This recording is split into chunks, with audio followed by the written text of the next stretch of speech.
السلام عليكم ورحمة الله وبركاته. يوتيوب كيف الحال يا يوتيوب؟ How we doing? How we doing? How we doing? How we doing? Bismillah.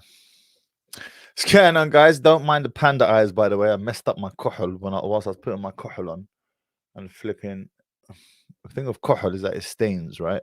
And if you get it on your under eyes, even once you wipe it off, it just makes it look like you've got dark circles. So man's looking like he's got his face punched in, or I haven't slept at all, but it's just a kuhal. So don't get it twisted. Bismillah. How we guys doing today? We have an interesting and important discussion, might I add, to go through tonight, inshallah ta'ala. But before we do that, let's get some housework going. For those of you who are new here, if you are new here, my name is Mahdi Tijani, and we go over relationship stuff, mainly with an emphasis on Muslims and how it affects Muslims, or how Muslims can be, Muslim men in particular, can best prepare themselves and put themselves in the best possible situation in a relationship with a woman, typically speaking. But we do digress onto other topics that are related every now and again. And tonight is one of those nights where we talk about the infamous brother Andrew Emery Tate II. I believe that's his name. All right, let's go for this chat real quick. Ramza, shout out to you. Alex, shout out to you, my man. See that? I've got itchy eye. If I flip and itch it, the kuhal might spread even more. It's annoying, bruv. Is what it is. Is what it is. King Sultan, what's going on, my man? I see you there, Habibi. JS says, send him to prison. He is a human trafficker and a dirty rapist. All right, well, I've got one question for you, bro. How do you know? How do you know he is a rapist? Human trafficker, I would ask you, what's a human trafficker? I guarantee you, if you were on this stream right now, you would be unable to answer me on the fly what the definition of a human trafficker is. Guarantee it. It's like when you ask people what's a misogynist, define misogynist, or define narcissist. They can't accurately define the word. But after that, you say he's a dirty rapist. Okay, well, how? How do you know, my friend? How do you know? Did you see him do it? Because all I've seen on YouTube is girls coming out left, right, and center defending the man. Girls who are actually involved with him, intimately involved with him. Left, right, and center. Did I do that wrong? Left, right, center. Defending the man.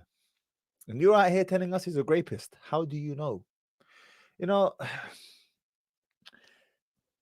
there's something to be said, by the way, about gaining online notoriety and dealing with the pressure that comes with it. I have a fraction of a following in comparison to that of what our brother Andrew Tate has. But still, with that fraction, atom-sized following that I have in comparison, it still comes with its own pressure. People saying comments about me, making similar comments and whatnot. Rapist. How? How do you know? Or does it make you feel better to insult him and to say such things? Because whilst Andrew was around, he made no bones about his accomplishments. And this is something, by the way, that he's going to have to refine moving forward if and when, inshallah ta'ala, they do release him. Is that when you flaunt your, what's the word I'm looking for? Your blessings so openly, and you make a show of it, and you make no bones about it, and you go to no effort to disguise it, or at least bring it down a notch, people will hate you for it. People hate you for your success. Let me say that again. People en masse in general will hate you for your success. Let me tell you a quick story. I had one gentleman ring me up about 1.5 years ago, and he was asking me for some advice in the opening of his restaurant business. He had a fast food franchise. And he said to me, Mahdi, you know, I've been saving up for quite a while now to open up this fast food business. I finally, alhamdulillah, succeeded in opening up this business. I've got it off the ground. I'm so happy. And I Couldn't wait to share this with my family. We had an opening do. I invited them around my house. We had dinner. And he said, it broke my heart how many members of my family spoke either ill of me or were planting seeds of negativity and doubt in my mind as to whether the business will work or not. And it broke my heart. It broke my heart. Instead of supporting me and encouraging me and saying nice things, they were either backstabbing me, insulting me, low-key ones, or just sowing seeds of doubt and negativity. Why? I invited these people around to share in my success, to share in my happiness at least. Granted, it's not a success story. Yeah, he just opened the damn thing. But to share in my happiness that I finally achieved one of my goals, which is to open my own business, which I had been saving up so long for. Why, Mahdi? Why? Why were they not happy for me? Members of my own family. Some of them changed my nappy when I was a baby. They saw me grow up in front of them. We're talking first direct family, guys, yeah? Sisters, brothers, excuse me, aunts, uncles, cousins, and so on. Why were they not happy for me? And I can answer you that. As a general rule, generally speaking, with the exception of a blessed few, people are only happy for you if they are doing better than you. And the reason for this is very simple. It's a natural human response.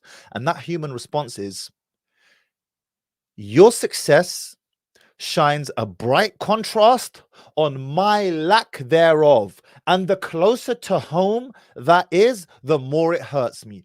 I don't mind that celebrity online becoming successful. I don't mind that footballer making millions of pounds. I don't know him. I got no connection to him. It doesn't really bother me. But my cousin, my brother, my aunt, my uncle suddenly experiencing a great level of success, or at least for all intents and purposes, the appearances of success. Oh, no, that's a problem. Why? Because I'm still here. I'm still stuck right here. Me and you, we were broke together. Me and you, we were doing nothing together. And now suddenly you're experiencing all this success and I'm still here. That shines a bright contrast. A bright, harsh light beaming directly into their eyeballs of their inferiority, or for all intents and purposes, what appears as inferiority in comparison to yourself or in comparison to what they're doing. And this is why you shouldn't take it personally, even though it feels personal when your own family members are turning against you and they're not happy for you. Don't take it personally. You are simply shining a bright contrast on where they still are, and that hurts. It's a natural human feeling. And by the way, envy is I was going to say disease. It's a sickness that we all suffer from. Just some of us manage it better than others. But you can't help it. You can't help but feel it, even if it's just a little bit. Even if it's just a little bit. And this is something nobody is prepared to admit to or to accept or admit to. This feeling of envy. No one's prepared to admit to it. But the truth of the matter is we all feel it in some way, shape, or form. This is why we are encouraged as Muslims to hide our blessings, to conceal them, to make light of them, to not go out of your way to reveal them, because the envious eye is real. Al-aynu haq, the evil eye is real. Even some strategists recommend, I do this myself, I'm not going to lie to you guys. I don't want to let you into all of my trade secrets here, but I'll give you a few. I strategically reveal weaknesses about myself every now and again. I strategically reveal faults, flaws, weaknesses in me, in my being every now and again. Why? Give the envious something to feast on. Give them scraps to feast on, because if you don't, they will come for you and take things from you, or attempt to take things from you, or harm you in ways that are far worse. Never appear too perfect. This is one of the laws of power, one of the 48 laws of power. I keep recommending you guys to read. I went through half the book on this channel. It's in the playlist. Watch it. Give the envious scraps to feed on by revealing harmless weaknesses, flaws, vices, so they can feast upon it and then leave you alone. Because when you appear too perfect, that's when people hate you. They will start to hate you. And I must admit, our brother Andrew has made this mistake. Never appear too perfect. He has violated this law. Even if he is all of the things that he said he was and is, and I believe he is. No, he's tall, handsome, rich, accomplished, successful, network, professional athlete, elite kickboxer, world champion. Literally, he's like an NPC. He's like an NPC just in real life. You know that character that you can make on a game, and you give it all the different skill sets. You make this like weird Frankenstein thing that really and truly couldn't really exist in real life, but you make it anyway because it's cool. Andrew Tate is as close to that as it comes. He really is. May Allah bless him with more. And may Allah protect him and safeguard him. But the vast majority of people are not that guy. Therefore, by extension, when you put that on full display, you invite the full wrath and envious eye of the masses. And circling all the way back around to my friend with his takeaway shop. And I said to him, the reason why your friends and family and cousins and brothers are not as happy for you as you hoped they would be is because your success shines a bright light, bright contrast on their lack thereof. That's the problem. So feed the envious scraps. Give them scraps to feed on. I am going to be opening up the lines, by the way, guys, after I'm done. We've got a couple of videos to go through to begin with. Jawad, I see you there, my man. Walaikum assalam wa rahmatullahi wa barakatuh. Gorilla Code, what's going on? Sanglia Halal, assalamu alaikum wa rahmatullah. Ezekiel, appreciate you, my man. Thank you, my brother. Nice outfit. Am I reading chats? I do read chats, but questions wise, I will only be reading out super chats unless I find it super interesting. But anyway, because there's so many chats, my eye is not attracted, or it does not pick up the regular chat questions, guys. So if you want to ask me a question, support your boy, put some money in a super chat, because the colors catch my eye and then I bring it up, and it also shows at the top of the feed as well. So it's impossible for me to miss. But the regular comments, they're all gray. The color is all gray and I don't see it. Like right now, I'm just zooming through. I've got no idea. I'm tons of comments I'm going through right now. All right. Here, Evie makes a good point, and I'm going to actually bring this up as well. Mahdi, had Tate not flaunted his success, he wouldn't be as big as he is today. You are 100% correct, brother. Hell, the sole reason he is so celebrated by us Muslims is because he was popular due to the flashy lifestyle he had. I would take that further, and I would say it's not just Muslims, it's just men worldwide. All right, you are absolutely right, my brother, but it's a double-edged sword. It's a double-edged sword. And here's the thing, and I'm going to get into this in the videos in a second. One of the last podcasts that Tate did was with a gentleman by the name of Mike Tilbury, who, by the way, I didn't know my guy was so tall, bruv. I saw him take a photo next to Tate, and he was taller than Tate by at least 2-3 inches. I checked his height. This old man is 6'5". I was like, what? You do not look 6'5" on camera, rude boy. You look 5'5". Deceptive, wallah.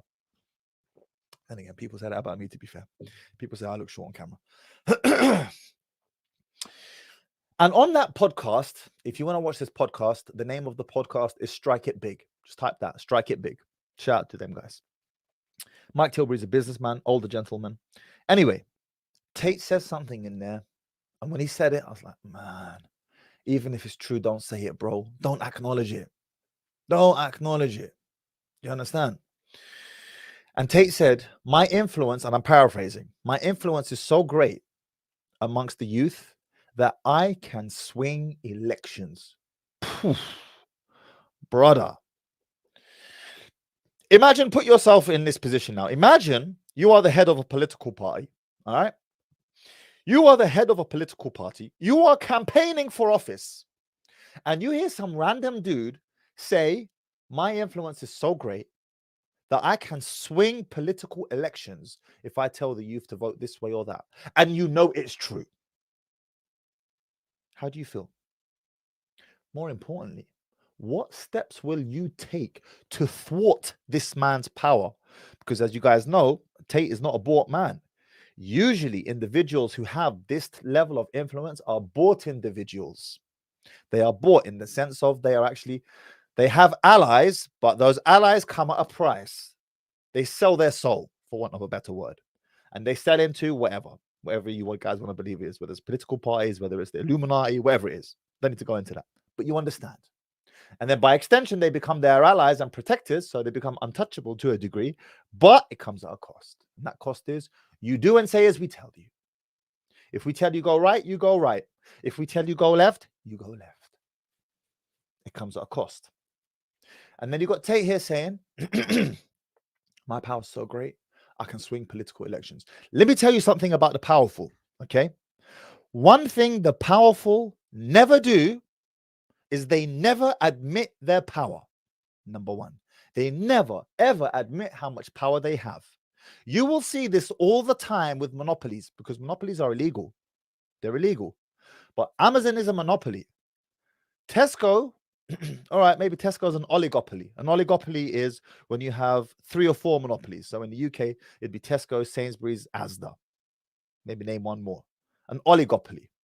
But a monopoly like Amazon, they have to go above and beyond to dispel this myth. It's not a myth, by the way.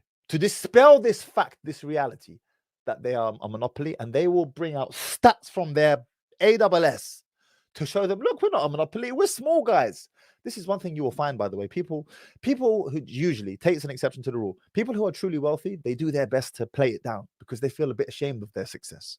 They do. They're like, I don't want to tell everyone how much I have. Like everyone else they're doing so much worse than me. They're suffering. I don't want to make people feel bad. We don't want to make people feel bad. And people who are not doing very well, but they're trying to fake it till you make it, they will overemphasize how much they have. Now, takes an exception to this rule. Tate overemphasizes, but it's not overemphasizes. He actually has it. Forget him. Generally speaking, we operate in reverse. So when you hear a massive company, and I watched an entire documentary on the company of Amazon, by the way, it was on Netflix. Prime or Netflix, one of the two. It was either on Amazon Prime or Netflix. Must have been Netflix. Amazon wouldn't do that to themselves. They wouldn't do themselves dirty like that. Anyway, so they interviewed a number of their employees. And it was very interesting to see how all of these employees in unison pulled out all of these stats and all the rest of it to show we're not a monopoly. We're small time. We're not big. Because if the authorities decide that this is a monopoly, they will break them up. They will break Amazon up into smaller companies. Monopolies don't want that. So they'll go out of their way to deny this power. To deny it. Why? So that they can deflect that heat and that attention.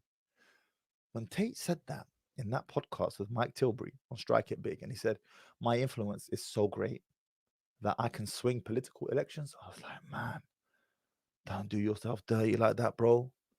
Don't do that to yourself. Don't admit that. Don't acknowledge that. We all really know that. We kind of know that, but don't say it so brazenly and openly because you're going to have too many powerful enemies who will do their best to thwart you and ruin you, which is exactly what they're doing with him right now. And do you know what I believe? They've already extended his sentence by another 30 days. I believe that they're playing for time. They might not actually, in the end, prosecute him, but if they can just play for time, as long as possible, even if it stretches on for months or even years, just holding him and holding him and holding him, they know eventually the people will move on from him. The people will forget about him because that's just human nature. And then when he does come out, he'll be less relevant. He'll be a relic of the past. Even if he starts coming back out onto podcasts and all the rest of it, you very quickly become a caricature of yourself, by the way, especially if you don't reinvent yourself. What was once successful eventually becomes laughable. Have a look at tennis players from the 70s and 80s. The game looks ridiculous now. those players would get crushed. Have a look at fashion. Have a look at cars from just 20 years ago. They look ridiculous compared to now. Cars that people once dreamed of owning now look ridiculous. Cars of today that you dream of owning 20 years' time will look ridiculous. They're playing for time. They want to hold him as long as possible. Best case scenario, throw him behind bars. So it's a double-edged sword, like I say, my man. You're playing with fire when you put all of that on display. You really are. All right. Let's see now. Every time I go off on a rant, I got to catch up with this chat here. You know what I mean? I will be opening the line shortly. Just bear with me, inshallah. We've got a few things to get through. All right. First of all, let me pull this video up for you guys. Bismillah. All right, cool. Bismillah. Share that screen, brother. Okay. No, not Huberman. We'll get to him in a second. All right, I'm going to share this real quick. I hope. So I'm just putting this out there for the YouTube clan. Fair use before you look copyright me. Fair use. All right, I'm going to be providing my own commentary on this. Don't want no hits on the channel or nothing like this. Okay.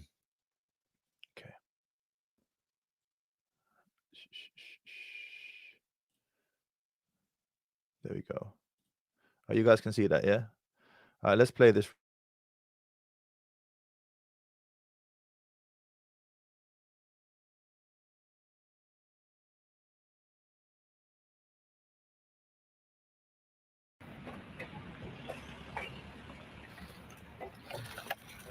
Hi, any statement? There's no evidence against me.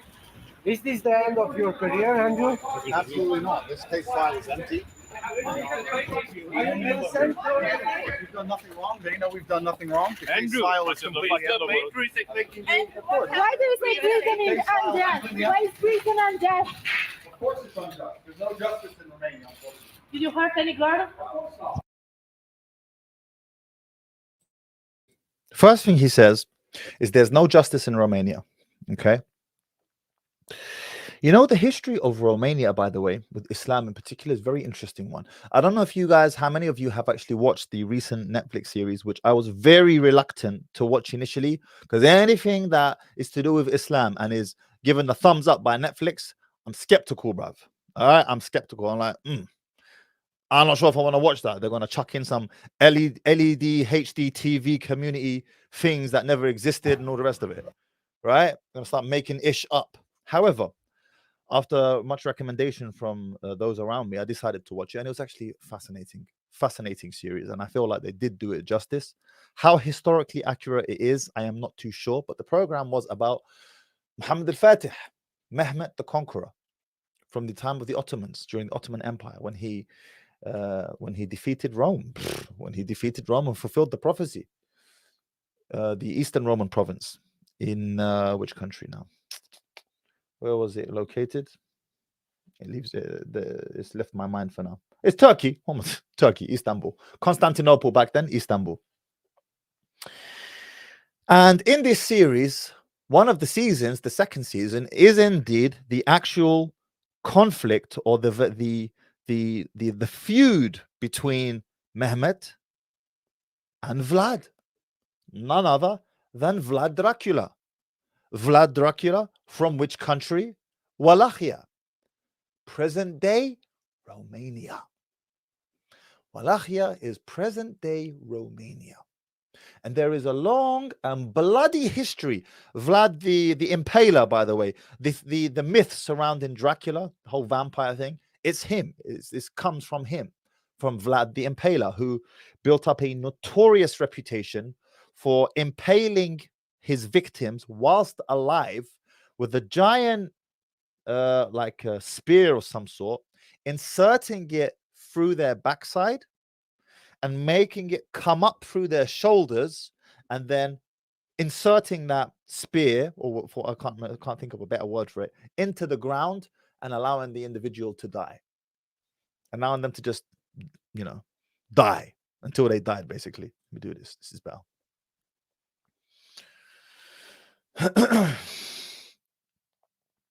In one particular scene, when Mehmet and his army entered Wallachia, present-day Romania, he impaled over 5,000 Ottoman soldiers. 5,000. It was a scene to behold. They had just taken over the capital of Wallachia. I forget the name of the capital. Mehmet and his army had finally taken over the capital, which is an extremely strategic stronghold of Vlad and his army.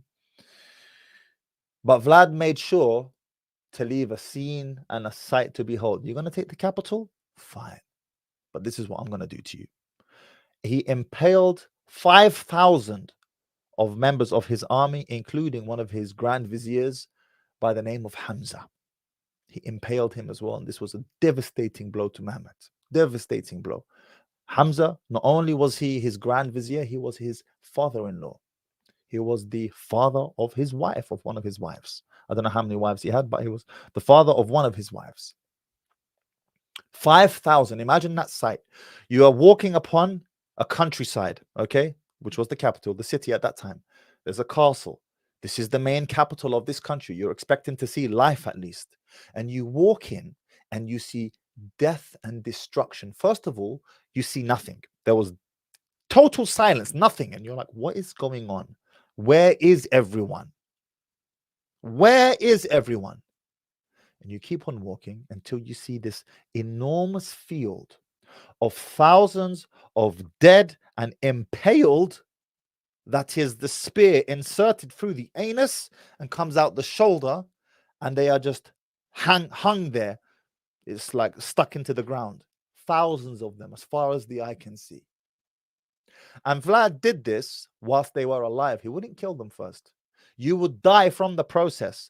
And an extremely skilled practitioner, impaler practitioner, would be able to impale you in a way that would avoid affecting or puncturing or debilitating or hurting, harming the major organs. He'd find a way to avoid the liver and the kidneys and the heart and the lungs so that you suffered. So there's a long and bloody history between the Muslims and the Christians in Romania. Make no mistake about it. They do not like Muslims. They do not like them. They are no friends of Muslims. And when Tate came out, now remember, Tate was once a Christian. He was once a Christian. He was giving money towards the church, and the church is all powerful in Romania. The church, the church has the majority of power in Romania. It calls the shots basically behind the scenes. Yeah, we have a government and all of that. The church is calling the shots behind the scenes. You're giving money to a church, you're supporting the church, you are a Christian, and then suddenly you not only leave the religion of Christianity, you not only defect from the religion of Christianity as the most influential or famous man in the world, at least. We can add to that influential as well. Not only do you defect from the religion, but to add insult to injury, to pour salt into the wound, you now adopt the religion that is most hated to them, Islam. You're really asking for trouble. You poured salt in the wound, and may Allah preserve our brother for doing this. It takes an enormous amount of courage. It's not just like a regular person becoming Muslim. Yeah, the consequences are massive for someone of Tate's stature and infamy, if you like. And then not only do you embrace the religion that has a long and bloody history with the country, Islam, resentful still to this day for having been conquered, so obliterated, so, and it wasn't even competition, just completely annihilated. But now on top of that, you speak ill of our religion. You're mocking Christianity. You're taking the pee out of us. You're telling us about that we've got the LED, HD, TV community running our churches and all of that. Even if it's true, we don't want to hear it, bruv. You're asking for problems. Now, I have no doubt that if and when, inshallah ta'ala, our brother Andrew is released, inshallah is released, I have no doubt that he's done with this country. I have no doubt about that, regardless of how sentimental he may feel towards the country. regardless of the fact that his main home is there and so on. I have no doubt that he's done with that place, because that place is done with him. It's done with him. It's a wrap. It's an absolute wrap. Let's continue.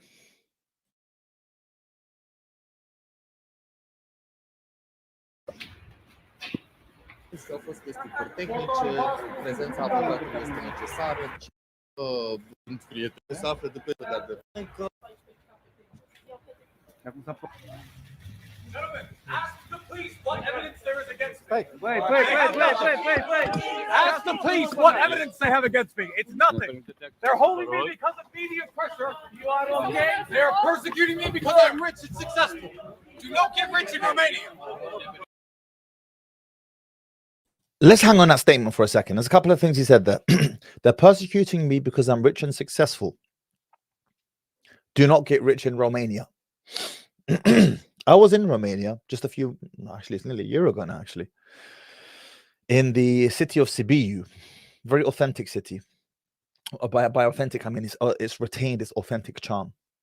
And one thing that is fascinating about Romania, let me tell you how I felt entering Romania, at least Sibiu anyway. I haven't been to any of the other cities, Bucharest or anything of the sort, but I have been to Sibiu.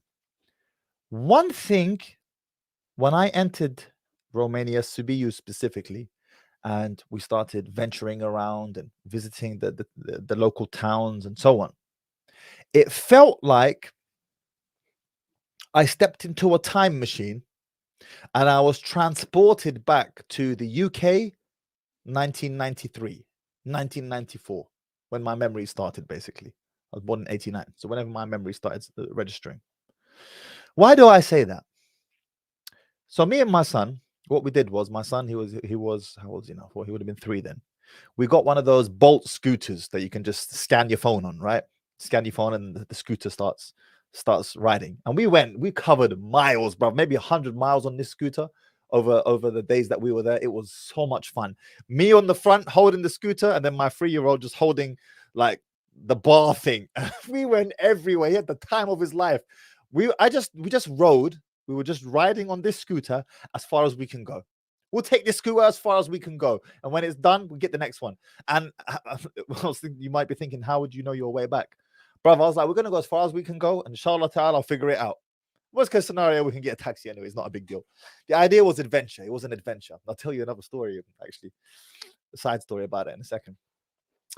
So we would go from park to park to park, because we were traveling on this scooter, and just like every 5 miles, another park would come along. And my son would be like, "Oh, Mama, can we go to the park?" I'll be like, "Yalla, let's go to the park."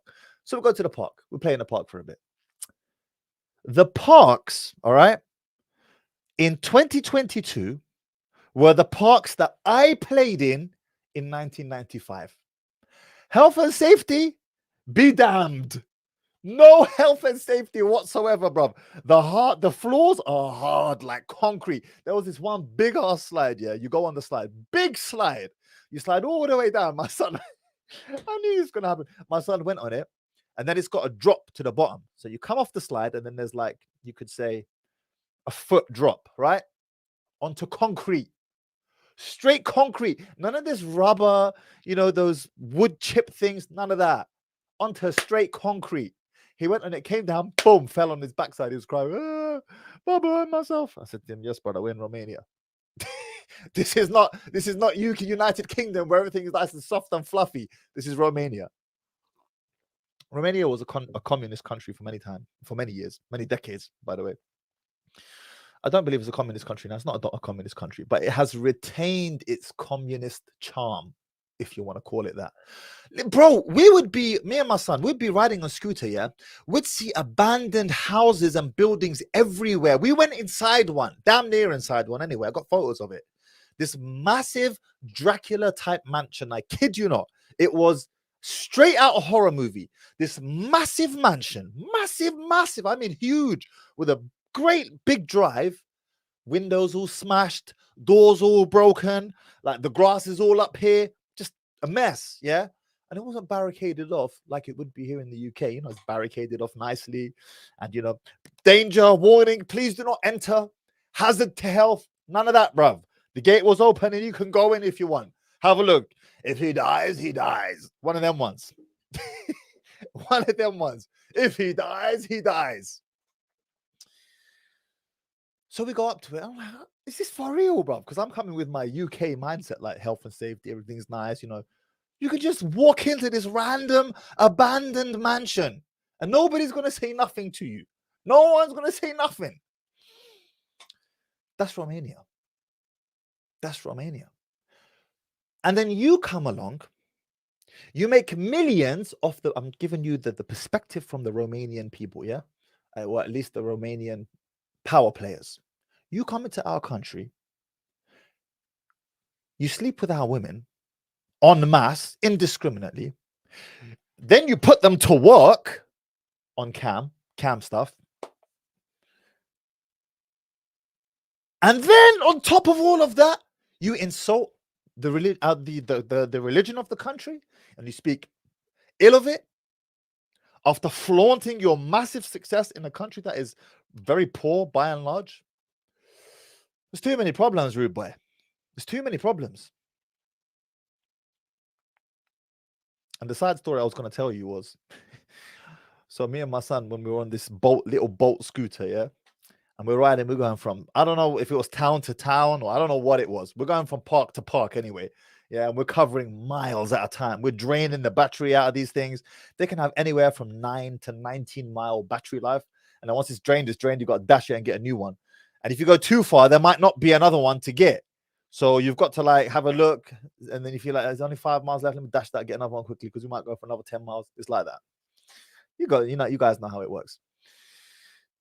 So then suddenly we came to the end of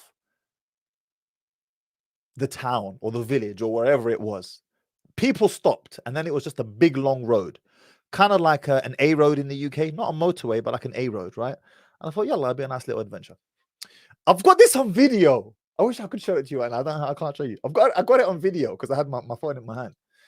I know, dangerous health and safety. I was in Romania, bruv. Right? It's not the UK. I abide by the law and respect the law in the UK. I would not drive and be on my phone or ride and be on my phone. Romania is a different thing. Anyway, so my son's holding on to the electric scooter like this, you know, having fun, freezing his butt off because it was freezing, but we were having fun, man. It was fun. And then we start traveling down. We were traveling at maybe, I don't know, 15 miles per hour, not much more than that.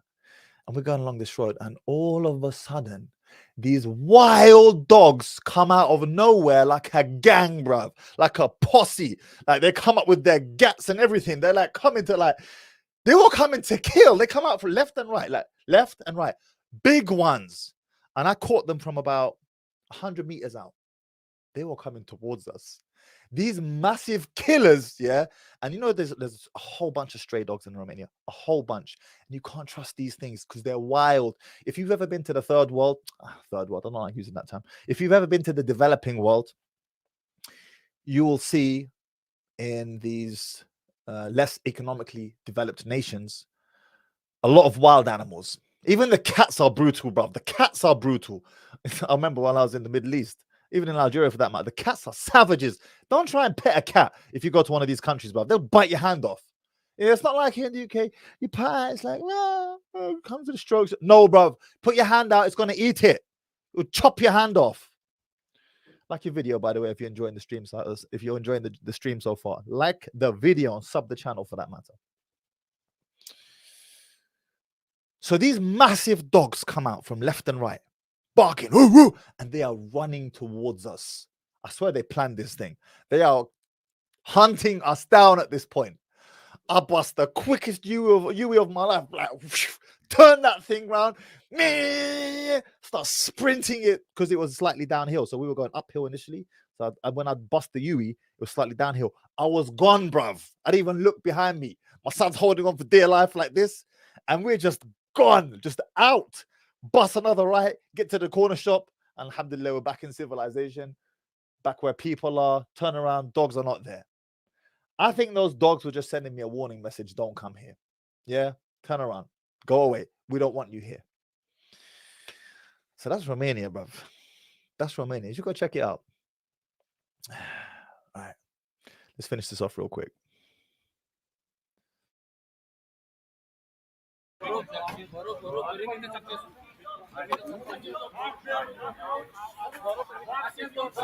Everybody knows I'm innocent. You are After boxing yourself, and you tweet something. You tweet something about carefully.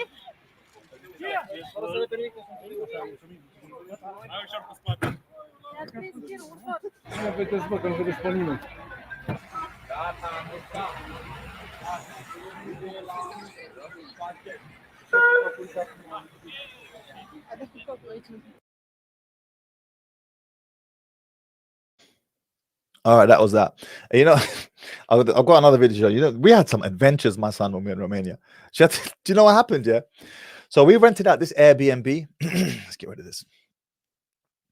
We rented out this Airbnb randomly in the middle of somewhere. I don't even know where it was. Yeah, I wanted an adventure. I didn't want the hotel thing. I didn't want to go to a hotel because it's a bit plastic. You know, it's like home from home. I didn't want that. I wanted the proper experience. So we rented this random Airbnb. And yeah, we got the proper experience, bruv. Like electricity cutting out randomly in the middle of the night. They had this odd jacuzzi, oddly enough, in this like basic Airbnb for all intents and purposes. But this random like jacuzzi, that's what caught my eyes on booking.com in the first place, why I booked it. So anyway, me and my son were in the bath, we're in the jacuzzi, you know, just whatever, just having fun. Big bubble bath, big thing, big jacuzzi thing. Suddenly the electricity cuts out. Now, when I say the electricity cuts out, I mean like blackout, just blacked out completely. Now, I couldn't obviously leave my son in the house. Now, remember, it's winter, yeah? It's middle of the night. We're like 9:30, 10 o'clock. It's winter, it's cold, and we're in a bath.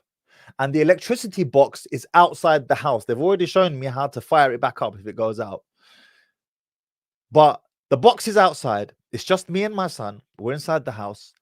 And we're both soaking wet. I wanted to go out on my own. He was not having a bar of it. He was like, you must be mad, bruv. You must be mad, Baba. You're taking me with you. I don't care if we freeze. If we die together. But I'm not staying here in this bath on my own. So then we had to like, wrapped up in a towel. I had to wrap him up in a towel. I got this baby wrapped up in a towel. Well, not baby, this big toddler thing, 3-year-old. I had to go out in the middle of the night to switch the electricity back on. That's Romania, bruv. It's UK 1995. Furthermore, I don't even remember the electricity cutting out in the UK in 1995, ever, for that matter. All right, let's move on to the next one. Okay, so again, just to highlight the point that Tristan made, okay, is that what he said there, they're prosecuting me or they're punishing me because I'm rich and successful. Don't get rich and successful in Romania. There's something to be said about that. Rewinding back to what I said earlier, your successes shine a bright contrast on another person's lack thereof. On another person's lack thereof. Okay? This is compounded when you're revealing this success in a nation that is largely poor, that is not communistic, but it may as well be, bruv. It might as well be. You got broken, dusty buildings everywhere. I mean everywhere, yeah? Like big, massive buildings, glass is shattered through. You can just walk in wherever you want. It's a real adventure. You should go for an adventure perspective. Sibiu, yeah? I don't know about the other cities. I hear Bucharest is a bit more well-to-do. Sibiu wasn't. Anyway. And then on top of that, you spit in the face of our religion by embracing another religion that we hate and have a long and bloody history with. You can see why they start to feel a certain type of way. You can see why. All right, let's expand this. So I'm going to play this for you real quick, okay? Because the lawyer, I believe it's Tate's lawyer or one of the lawyers, Romanian lawyers, says something interesting here. And it's a point that I want to elaborate and expand on real quick. Good morning, guys. Today we have another video. The lawyers of Andrew Tate speaking about the process of forensic extraction of their phones. Today is the second day. Both brothers, they are at the ticket for that process. So let's hear from them. All the existing data on the respect. All right, mad violation. Shout out to Barry Lee. Jazakallah khair, Akhi Riyadh. Assalamu alaikum. Great story with your son. On another note, 231 watching and 22 likes. Peak. You know what? Yeah, I'm not even continuing the stream. I'm not even continuing the stream until you get those likes up. Let me go on and check myself. 254 of you in here right now. Just hit 77k subscribers, alhamdulillah. 254 of you in here right now. And all right, 91 likes. That's better. Hit the like button for crying out loud. Do your boy a solid and like the video. It takes nothing from you. Let's get it to halfway at least. Half of 250 is 125. I'm gonna sit here and stare at you, and you're gonna stare at me until we get to that. Let's go. Like the video.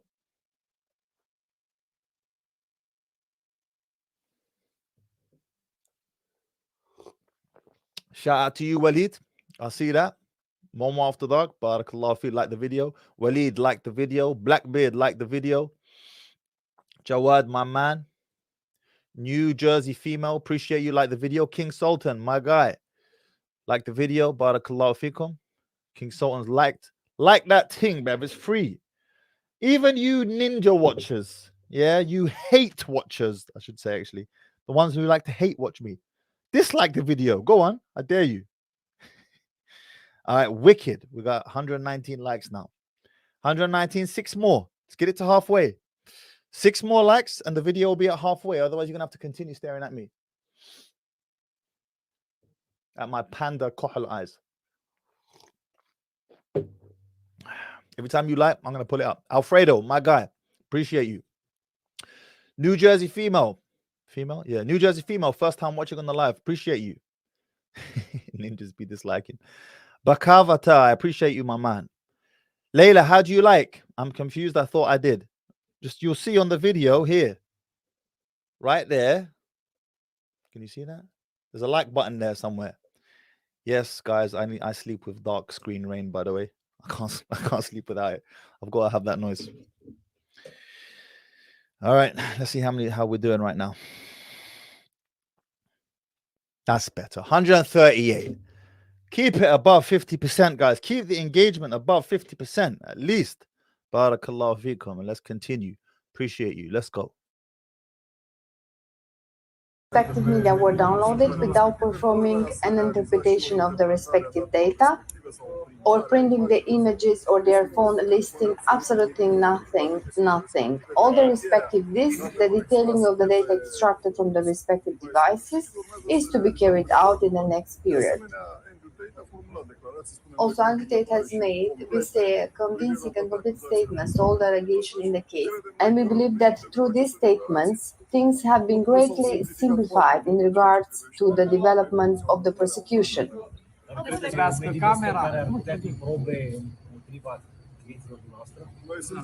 We are convinced that there will be evidence in the favor of our clients.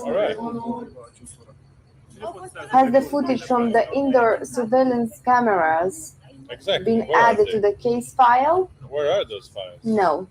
No? We specified the fact that those surveillance cameras have been in the police custody for more than 9 months, and the respective images have not been submitted in the case file, although they could have built a very good element in the outlining of the defense, because it could easily have been observed that at no time was any of the persons in question prevented from leaving the respective house or compelled to do anything against their will. But it appears that the editing, or better said, the attachment of the respective images to the case file was not desired. Even the lawyers are saying that there is good evidence in favor of their client, and they're still going through these phones. I suppose that if they don't find nothing in the phones right now, sooner or later they have to bring this awareness to the judge. And I also find it strange that the surveillance camera was not added to this case, considering, like the lawyer said, that this footage for 9 months, which I find it pretty strange, I have to admit. Guys, what do you think of this?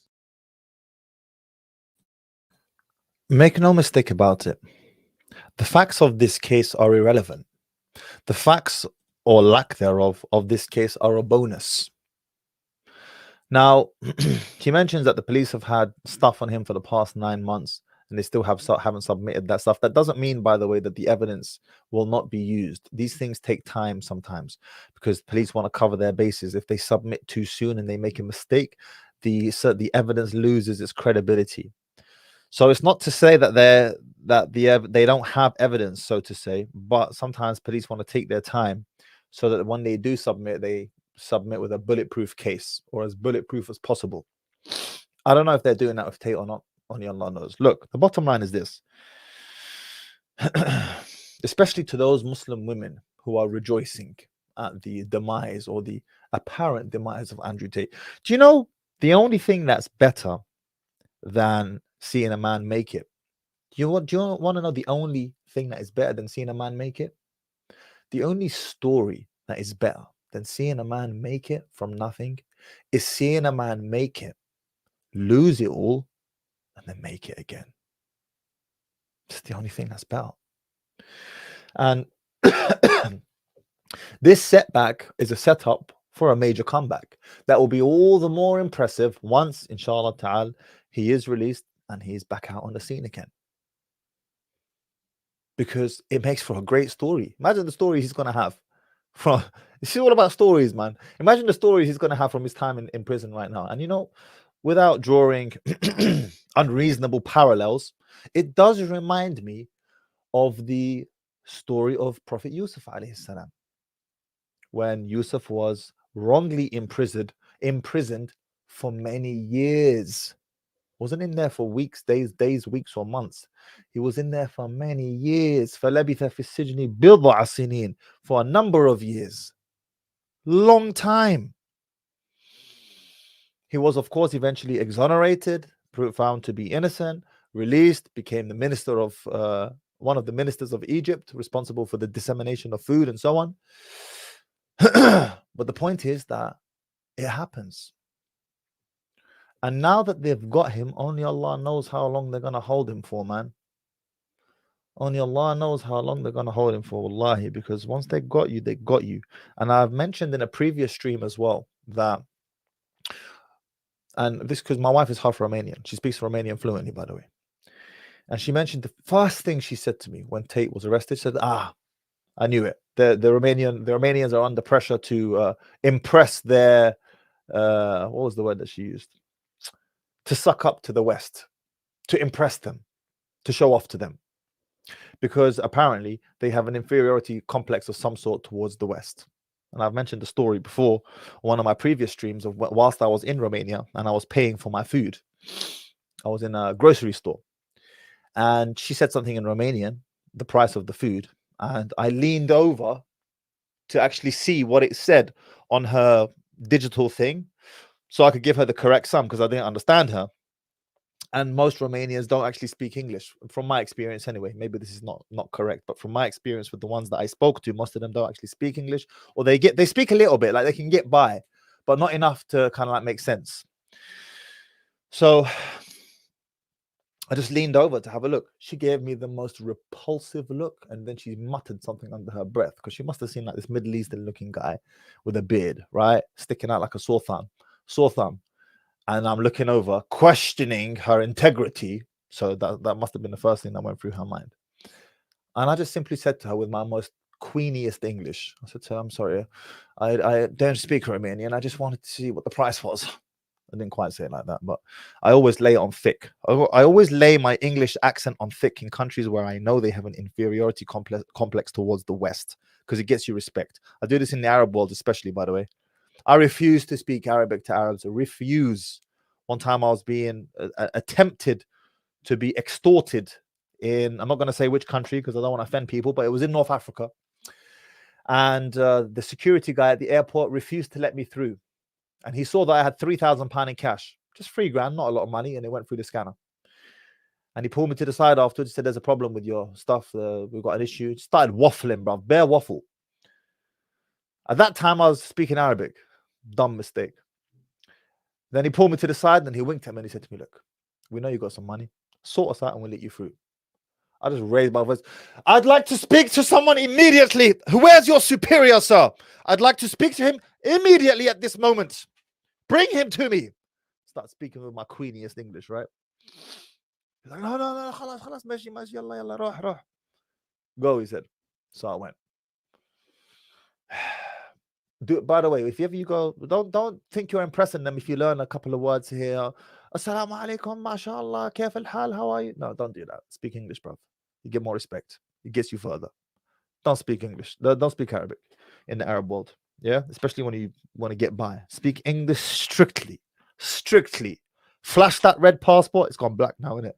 Flash the black passport, whatever, and just speak English. You'll probably get further. And that was the case for Romania as well. She had the shyest. I'm sorry, I'm so sorry. Of course, no problem.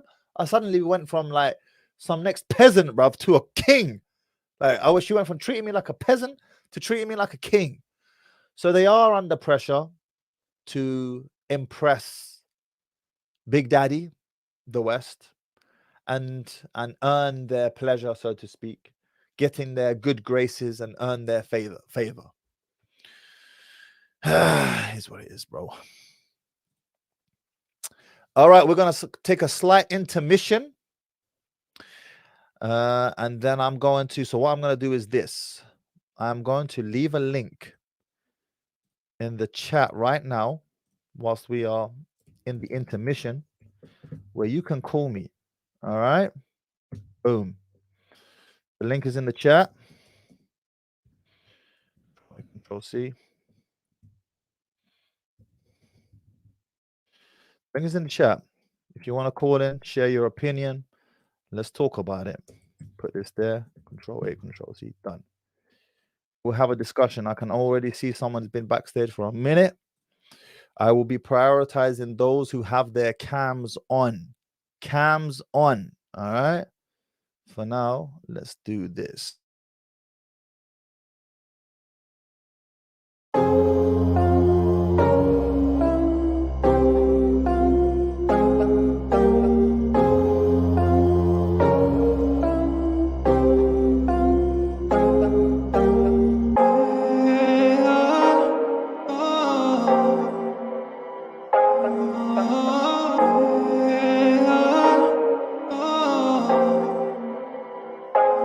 Oh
right, and we are back. Assalamu alaikum wa rahmatullah. If you're wondering where those beats come from, by the way, that particular one comes from vocaltunes.com. I believe it's vocaltunes.com. You will find a lot of these beats on my shorts. You'll see them on my shorts, but you can get them from vocaltunes.com. All right, let's bring our first caller up. The link, by the way, guys, I'm going to put it back in the chat again. The link is in the chat. All right, the link is in the chat, and you can call me from there. Right. Assalamu alaikum wa rahmatullah. Yes, my name is Giuseppe. Giuseppe, you're Italian, yeah? Yes. What's going on, my man? Bring your face in the camera so we can see you properly. Yes. I'm just curious about something. I'm watched a video from the past on your YouTube channel. I'm curious, and by the way, I'm an atheist. Okay, you're an atheist. So Yeah, talk, atheist. Yeah. Talk to me, Giuseppe. What's going on? Okay. I want to discuss. I'm 24 years old currently. I'm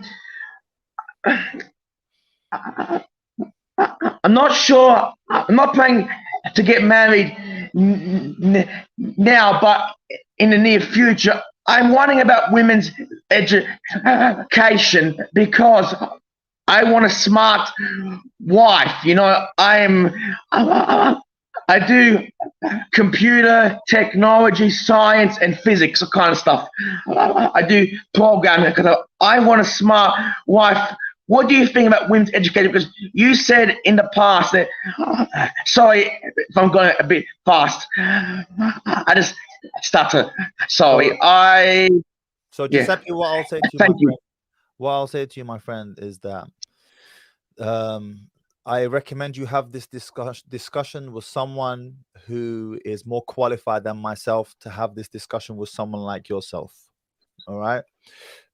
You need somebody who is familiar and aware with the type of things that you're going through and to give you tailored advice in that regard. And that is out of my realm of expertise. So I wish you the best in that regard, Giuseppe. And just to give you a bit of like direction, so to speak, you can begin with your friends and family. And then after that, beyond your friends and family, perhaps they can make recommendations for you as well. But I would feel more comfortable with someone else giving you that type of direction and advice. All right? Yeah. Can I ask something else before you leave? I appreciate your honesty. You're a very smart person. What do you think about? You said in the past, fascinating. The wife is the school for the young children. You said, and you said that the kids spend most of the time with their wife and mother when they're younger. It was a thing, a YouTube video you did, I think in February. I think it was 27th of February. At the end, you said that, because they help with homework and stuff. And what is your opinion on women? Because you said your opinion has evolved in the past women's education. It's just because I want to find an educated wife. What do you think about women's education, please?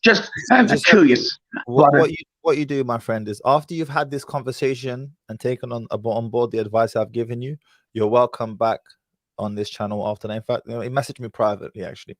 Message me privately, because it's more appropriate if you have this conversation with someone closer to yourself.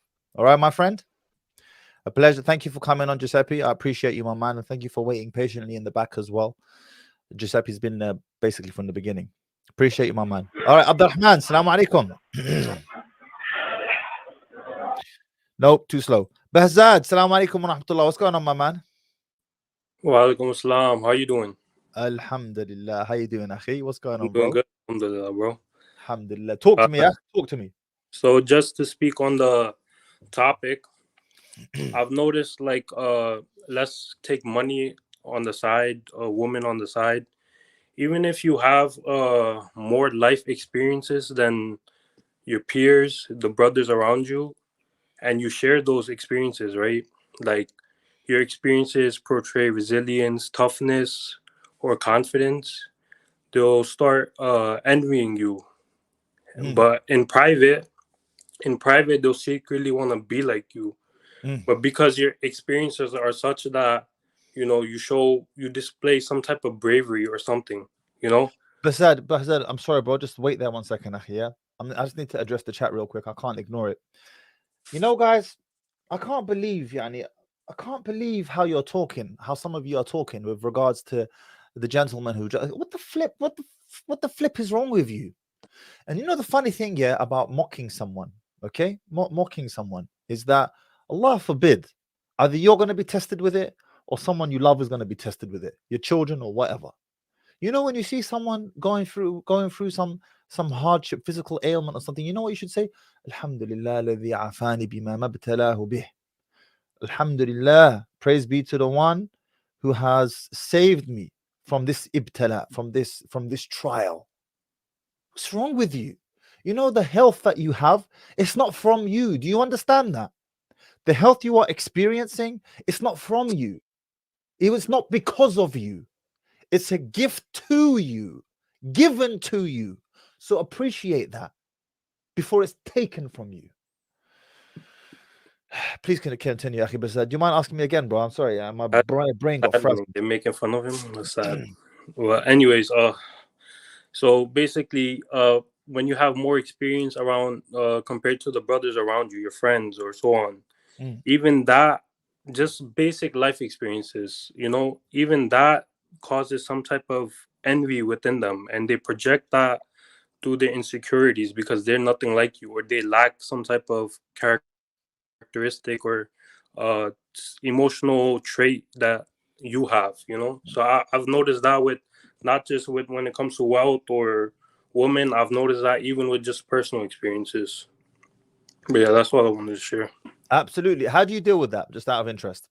What's your strategy for dealing with that? So the thing is, this is something that happened to me recently, and I realized where I messed up was in one of your videos. Well, you said it in this video too, when you portray yourself as too perfect, like as if you have no thing. And I realized I didn't show any weaknesses, and that was the biggest mistake I made. Because growing up, you know, like I lived in Pakistan, I lived here in the Bronx. So generally speaking, when I'm around some people, Muslim brothers, I generally almost always have more experience than them in certain situations, you know. And that just, I don't know, that causes some type of effect if I portray myself as too, you know. Never appear too perfect. It's one of the laws of power. Never appear too perfect. Feed the envious scraps to feast on. Did you have a question you wanted to ask at all, Bahzad? No, that's all, bro. I appreciate you, my man. I'll see you back on Anderson, inshallah. Habibi, look after yourself. Assalamu alaikum. All right. I'm prioritizing cams once again, guys. Abdurrahman, assalamu alaikum. You're on, bro. Oh, my days. Bro, your internet is back from like the 1970s when internet didn't exist. Ahsan, assalamu alaikum. Assalamu alaikum rahmatullah. How you doing, brother? Wa alaikum assalam rahmatullah. I'm good, my man. What's going on, akhi? It's nice to actually speak to you. I've watched a lot of your videos, and yeah, especially on Instagram and on here, the shorts. Very entertaining, mashallah. I appreciate it. Shukran, akhi. Ahsan. I just want to make a dua for the brother who rang in who had his speech impediment. May Allah give him shifa. He's not Muslim, but may Allah guide him. Well, yes, exactly. We have to make dua for humankind. You know, may Allah guide them and help them. You know, and I think it's a bit sad that some brothers decided to mock him, and may Allah guide them to be more humble, because Allah has given us our health, and it's all from Him. You know, Allah's protected us from that, so we should all be humble in Allah's eyes and not you know, mock people like that. I'm kind of like playing catch up because I didn't catch the beginning of the show, bro. So I sort of like saw you put the StreamYard link in. I was like going across, you know, catching different bits of the conversation. Do you have a specific question at all? Yeah, no, I just wanted to ask you something, I think. So maybe I'll reach out to you on Twitter separately on a private matter, inshallah. So look out for AA Design Studios. That'll be me. I'll be honest with you, I don't really. My Twitter is handled by my team. All my social media is handled by my team. But Twitter I hardly use. Instagram I do check my Instagram, but the best way to reach me is email, and you'll find my email in the description. Oh, I'll do that, brother. I'll do that. So I just wanted to ask you actually. So the what's the word I'm trying to get? The polygamy thing. Yeah. But mashallah, you're able to handle that, and I think if brothers can handle that, that's something, etc.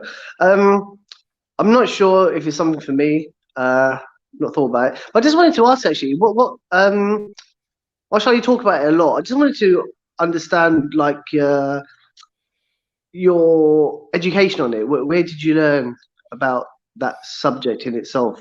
The School of Hard Knocks, brother. The School of Hard Knocks. Mashallah, you are a very confident brother, and you hold yourself well. So I think that does help in about, because I mean, what things are worth, I've had a bit of a toxic marriage, and alhamdulillah, I've got 4 kids, mashallah, and I thought the best thing to do, because if you have a divorce, you're supposed to do it amicably, right? Yeah. And I never thought that it would have been done amicably, not from my side, but from the other side. And I think my kids would have actually been turned against me. Yeah. Right. So I'm now at this stage, where I'm considering now, either end it or say to the other half that, look, this isn't quite right. I need more than what you're giving on an emotional and a physical, marital level. I still feel responsible for the kids. Obviously, they are my priority. If you do get married again, what possible consequences could that have? Well, you see, my elder two. So, mashallah, I've got teenagers now. Yeah. So my oldest is 19. Then I got an 18-year-old, and then a 13 and 15-year-old. Okay. So they've seen how things roll in the house, and who the toxic person is in a relationship. Yeah. Right. So my elder two, do understand that now I'm not in a space where I can continue like this anymore. Yeah. Because before, mashallah, I was actually quite a bubbly character, quite, I wouldn't say outspoken, but I had more self-confidence. Hold that for Ahsan 1 second. Denise, just to answer your question, half of my clients are women. Does anybody know if Mahdi also gives advice to women? Half of my clients are women. So you're welcome to email me. Yes, please continue, Akhi Ahsan. No worries. So I can feel over time, when you get the hard knocks all the time verbally, you do feel the confidence ebbing away, and then I feel that's not really, I'm not myself half the time now, and so I'm feeling there's more to life than this, Akhi. There's plenty of sisters out there who are not married who would. What I will say to you, Ahsan, is because what I don't want you to do is I don't want you to say things on the internet and then your family sees it afterwards. Yeah. So that's what I mean. So I'll reach out to you an email. But I was just going to say this, that in terms of like actual Islamic scholarships and stuff like that, I mean, what kind of as well as obviously the School of Hard Knocks, what kind of religion? No, I'm not a da'i. I'm not qualified to speak on Islamic matters or anything like that, and that is not my niche. My niche is no, I know that, but on the marital side, where did you learn that? Again, so my specific niche or area of expertise is relationships, and more accurately, the psychology behind getting the best out of your woman in a relationship. Alhamdulillah, may Allah reward you for that. I'm not a da'i or anything like that, and if I say anything from a psychological perspective or frame perspective that goes against the religion, it should be ignored and thrown against the wall. But that's not me. I'm a Muslim and that's it. Alhamdulillah. I'm not a student of knowledge or anything of the sort. Absolutely, brother. Absolutely. No, I just wanted to reach out and say Assalamu alaikum. Thanks for being the person that you are and sharing your pearls of wisdom. I appreciate you, Akhi Ahsan. Jazakallah khair, and I'll see you on email. Inshallah. Take care, brother. Assalamu alaikum. Wa alaikum assalam wa rahmatullahi wa barakatuh. Zaki Sensei, assalamu alaikum. Wa alaikum assalam wa rahmatullahi wa barakatuh. Do you hear me? I can hear you, my brother. What's going on? Which part of the world are you calling from today? Kind of crazy. I'm actually on the live. I didn't expect that, but that's good. What's going on, my man? How you doing? I'm good, alhamdulillah. I had 2 questions, but shoot. All right. One of them is that I'm 18 years old and I'm an only child.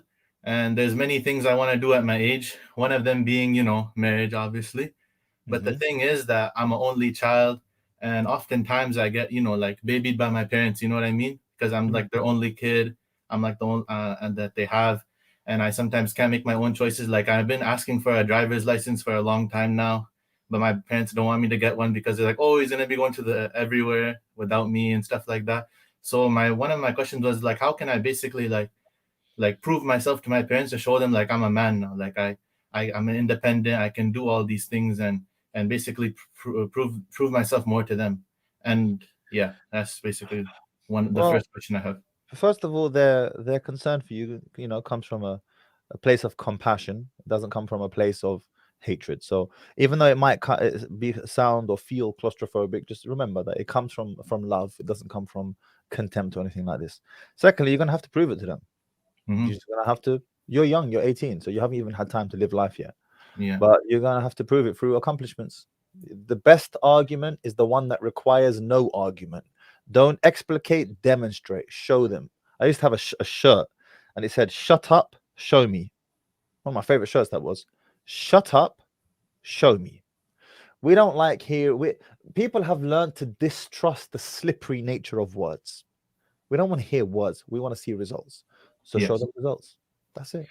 Yeah, but I try to show results and I have a lot of plans and I stick to some of the plans. Like one of the things I've been really consistent in is going to the gym.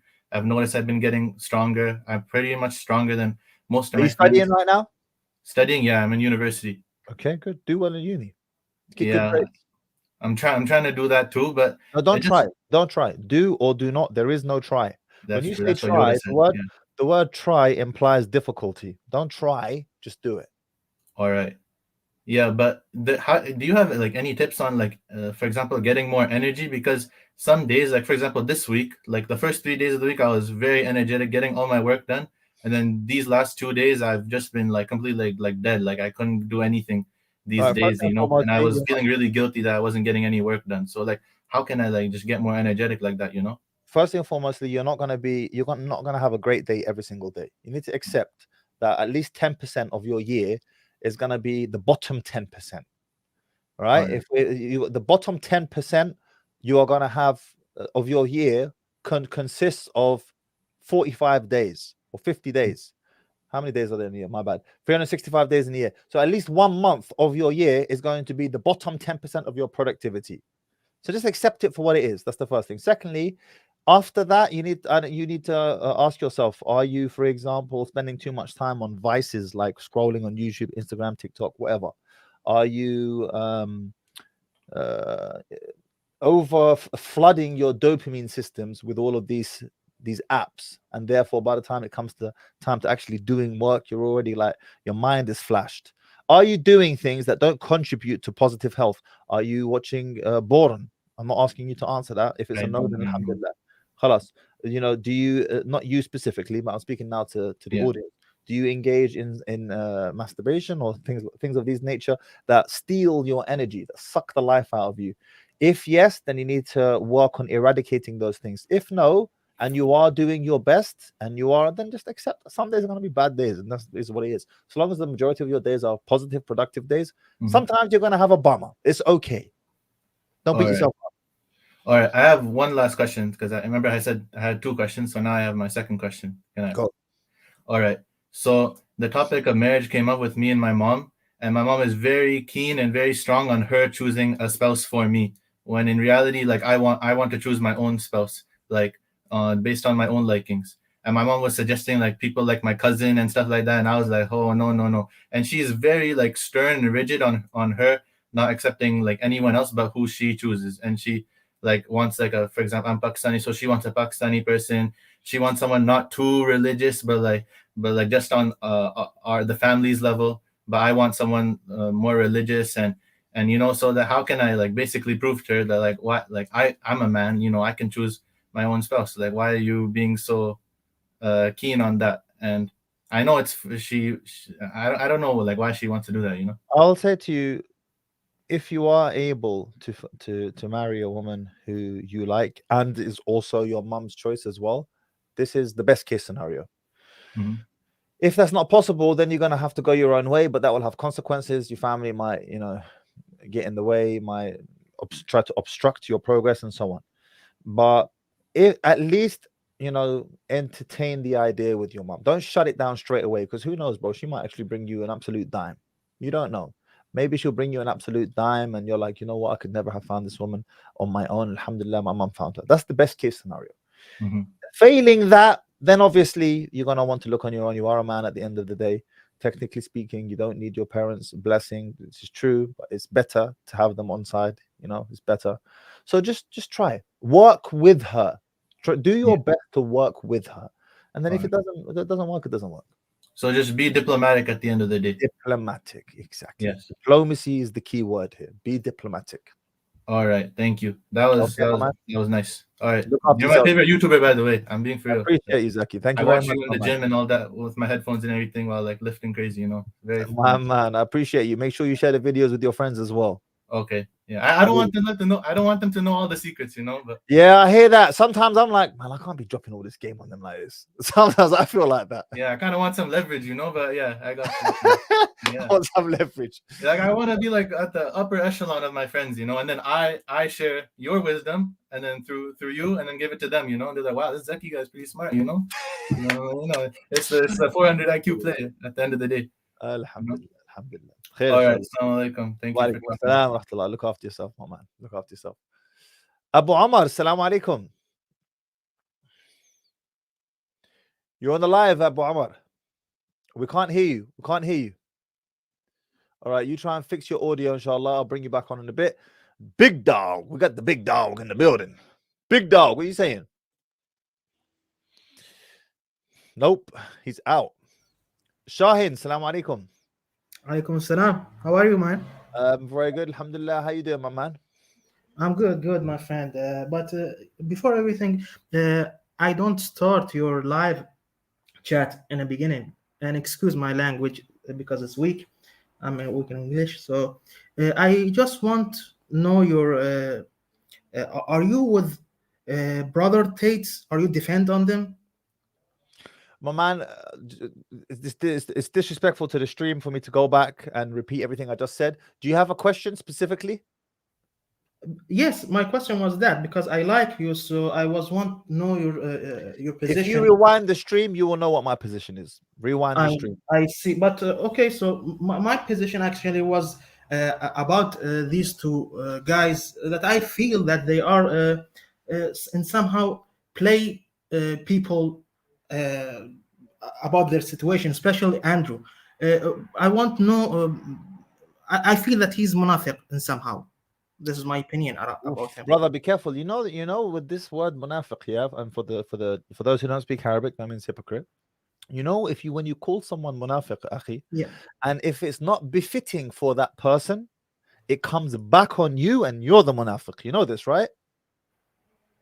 Yeah, I know that, but I tell you, I feel that he's like that, and he plays. I'm just saying, be careful, Yani. Be careful. Okay, but go on. Explain to me why you feel a certain type of way towards him. Go, explain to me.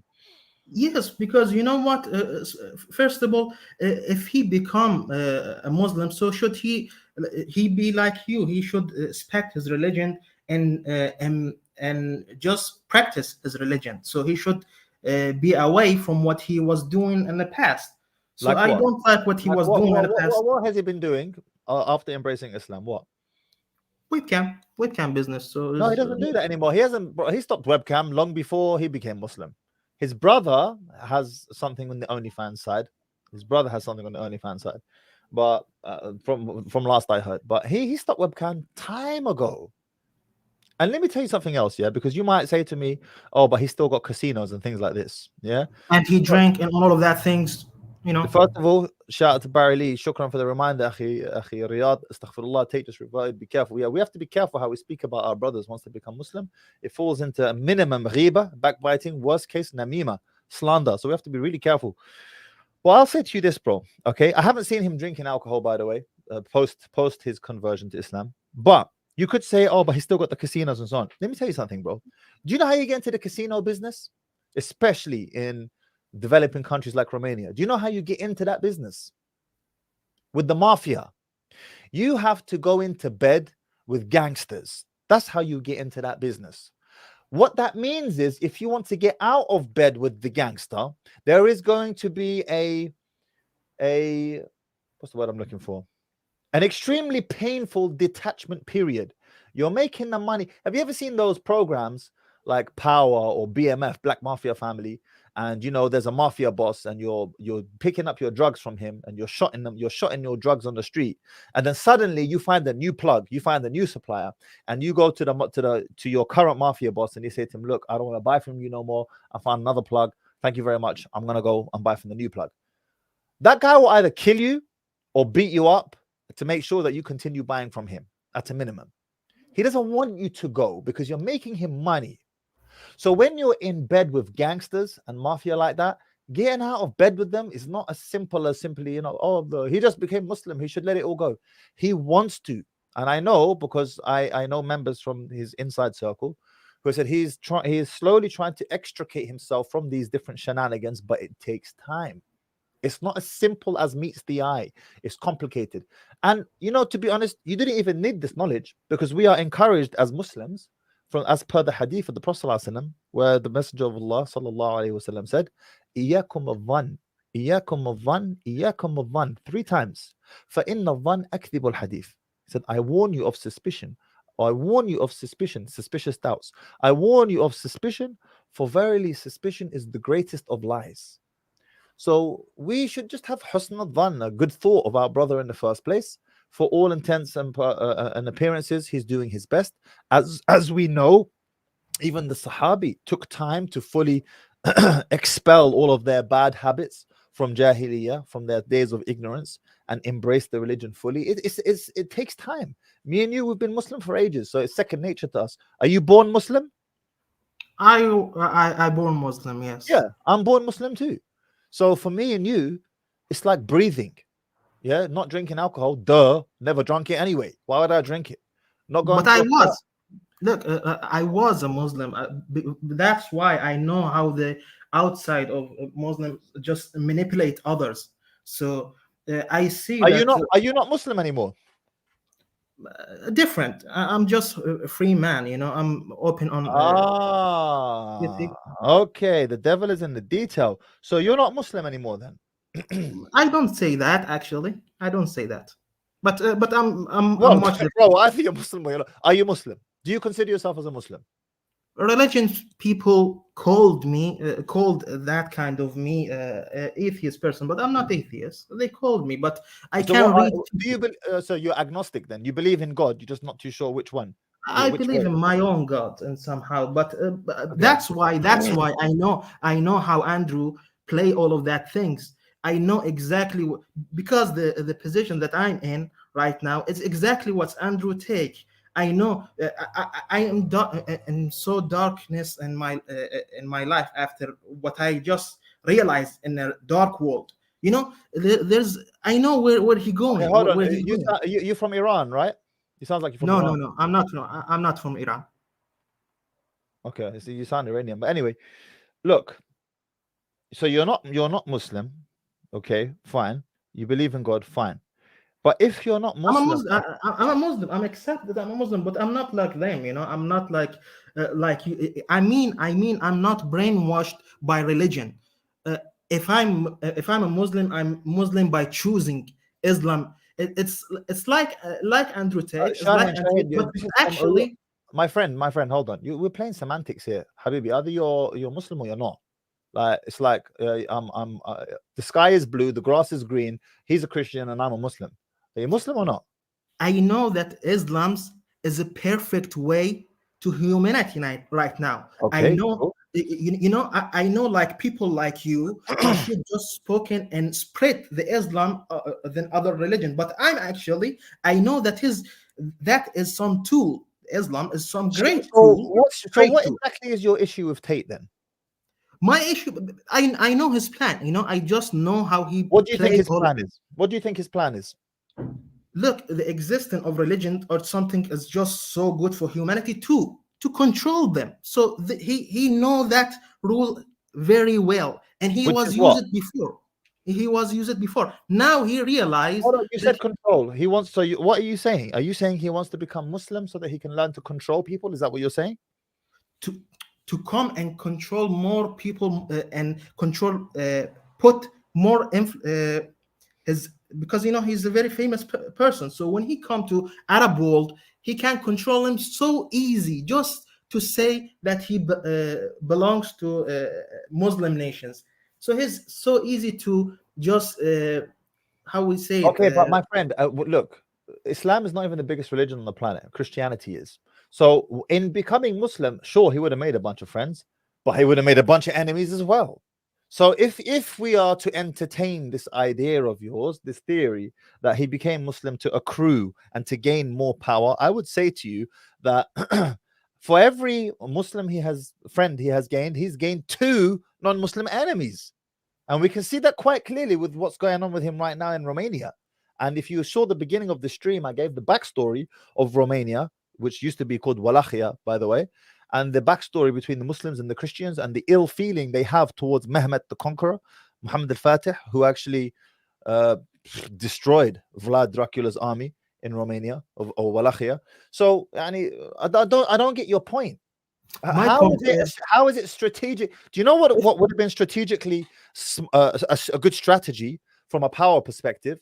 It would have been to continue flirting with both religions. And I mentioned this in one of my videos from around 8 months ago, and I called him out on it. And I said to him, Tate, either become Muslim or don't, but stop talking positively about it while still remaining non-Muslim. Why? Because he was implementing one of the laws of power, which is court what's the word? Court attention from all and commit to none. It doesn't go like that, but I've forgotten the exact wording. Basically, flirt with everyone, but don't commit to anyone. This is how you get power from all different bases. The moment you pick a side, you immediately gain an enemy. He already gained all his benefit from his last stage. So he want new one because he just finished his last stage as a Christian man. He just that's it. The law. The name of the law is "Be courted by all, commit to none." That's the name of the law.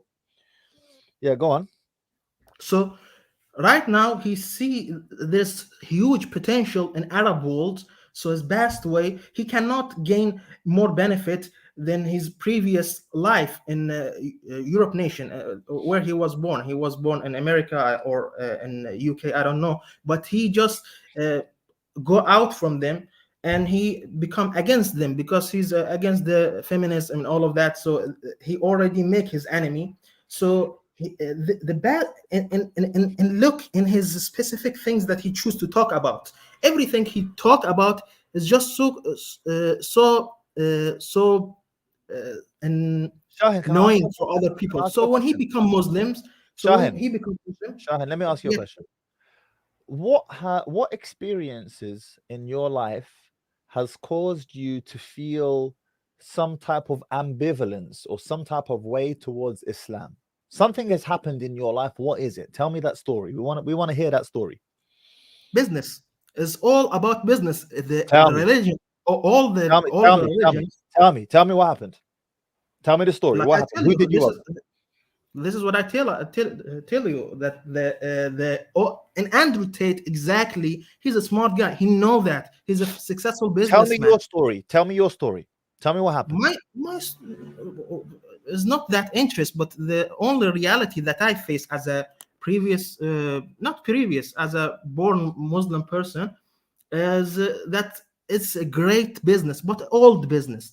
All religions.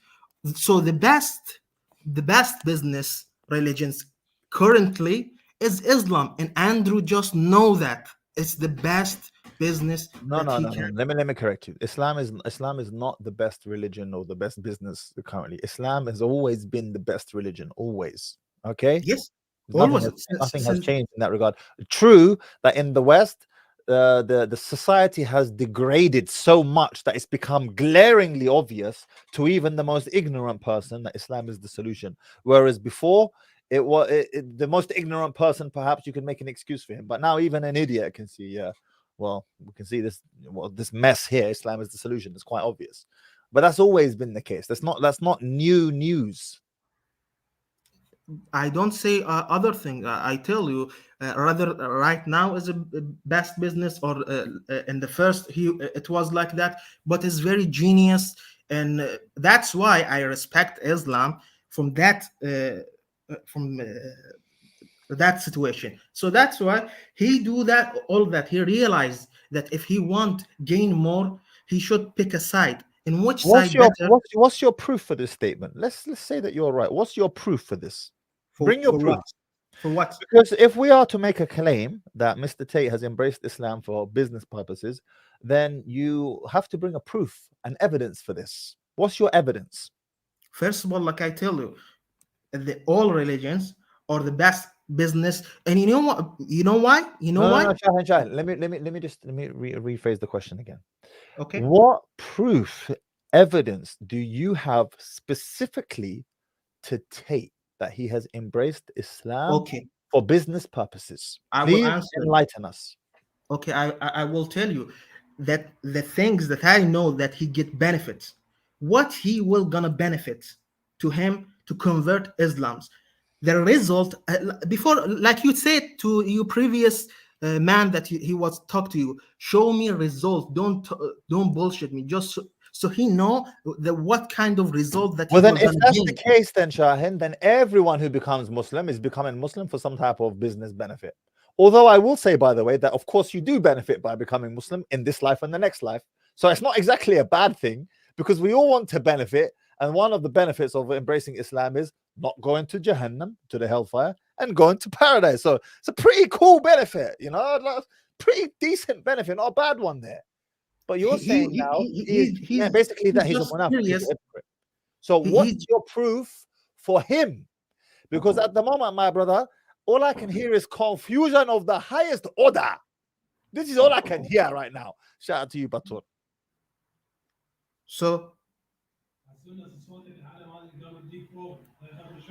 okay, yes, my excuse me, my friend.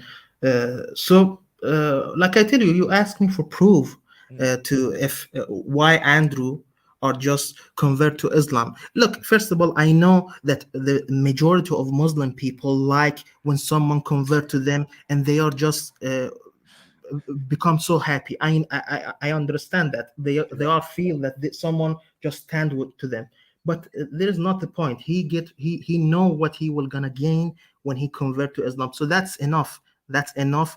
Shahin, if you were to present this case in the court of law, they chuck the case out and you with it, because you haven't brought any evidence.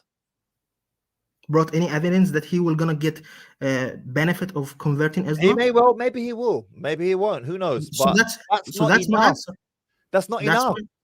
No, that's not enough, because then every famous person who becomes Muslim, we have a bad thought and we say, he became Muslim because he wanted to get some type of business benefit. I mean. So what you're saying, so now you're putting off every famous celebrity of every famous person from even considering becoming Muslim.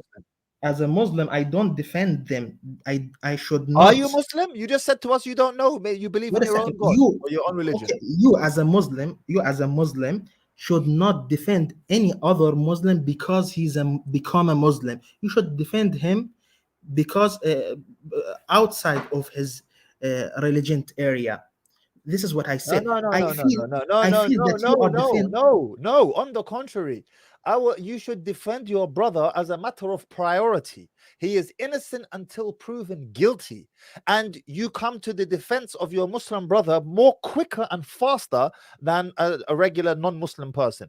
Because even a non-Muslim person, if he's innocent, we should defend him. We should speak the truth. But if he's Muslim, you're coming even faster. You're getting there even quicker, and your defense will be even stronger. I see. Why? By virtue of the fact that he is your brother in Islam. I see. So again, you are implementing the mindset of guilty until proven innocent, when that is not how Islam works. Islam is innocent until proven guilty. Exactly, but Andrew exactly know that things that this how the Muslim will gonna react. So that's why he's smart to choose in converting to Islam. This is exactly that he do, and he's a professional chess player. Congrats to him. But I know his So play, what I will and say to that's you, it. Shahan, is this. I invite you back onto next week's stream, and from this week to next week, what we want you to do is bring hard, tangible evidence that can support your argument that Mr. Tate has embraced Islam for business benefits or whatever else it is that you mentioned. Because we need hard facts, not I think, not maybe, because this is not going to fly in court, in the court of YouTube law. It's not going to fly. So we need you to bring hard facts, voice notes, emails, I don't know what else, video recordings that Tate has embraced Islam for some type of business benefits. And then we can continue this discussion, my friend. I appreciate you coming on, Shahin. And I look forward to hearing. Well, we're not going to hear nothing because it's nonsense. Nova, what's going on? Actually, no. I'm prioritizing cams. So you know what? First of all, let's have a thank you for the 5.99 super chat. Sahin is saying that that Andrew trying to get Muslim youth on his site through their loyalty to Islam and Muslims, but Andrew has rational arguments. Yes, but Andrew has Muslim followers and non-Muslim followers. In fact, a whole bunch of his non-Muslim guys became Muslim anyway.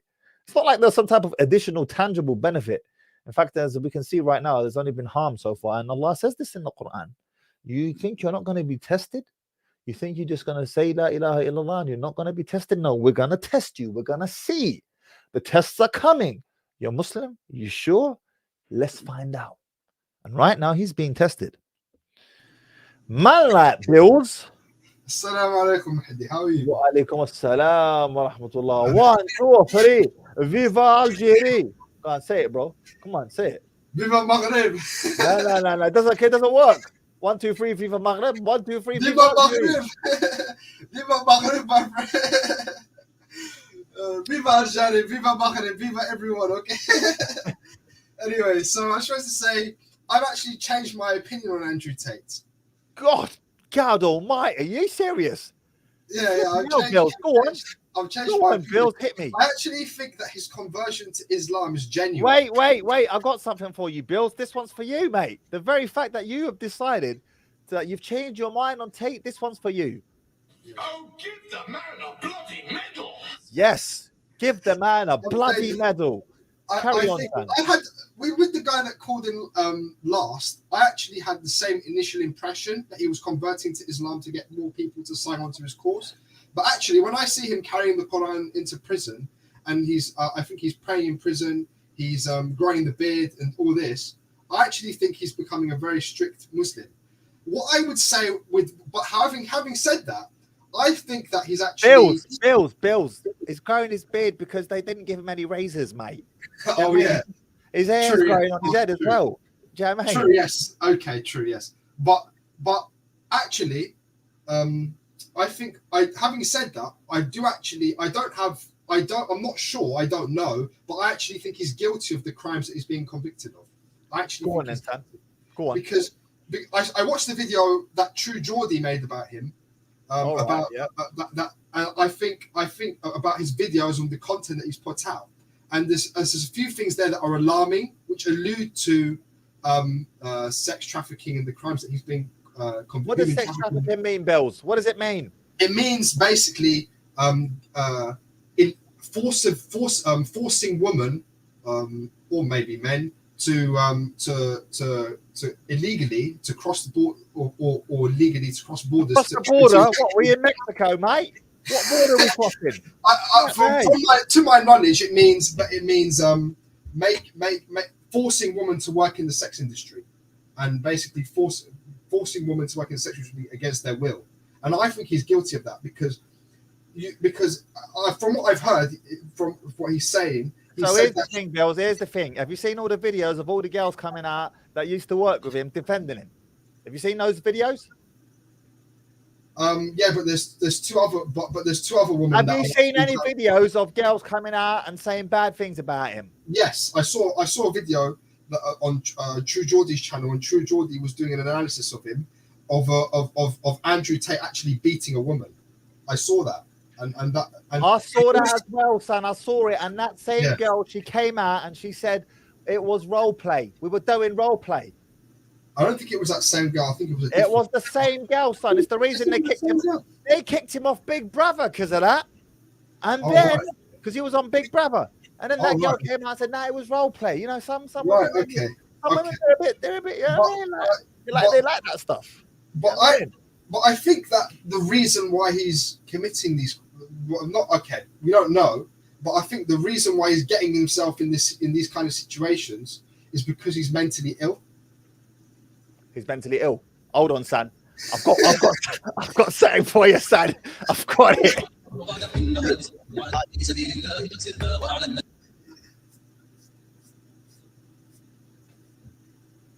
Okay, you're gonna play this again. Islamic regards. Explain why. Hello, sir. And why are you here today? I'm here to protest. Right.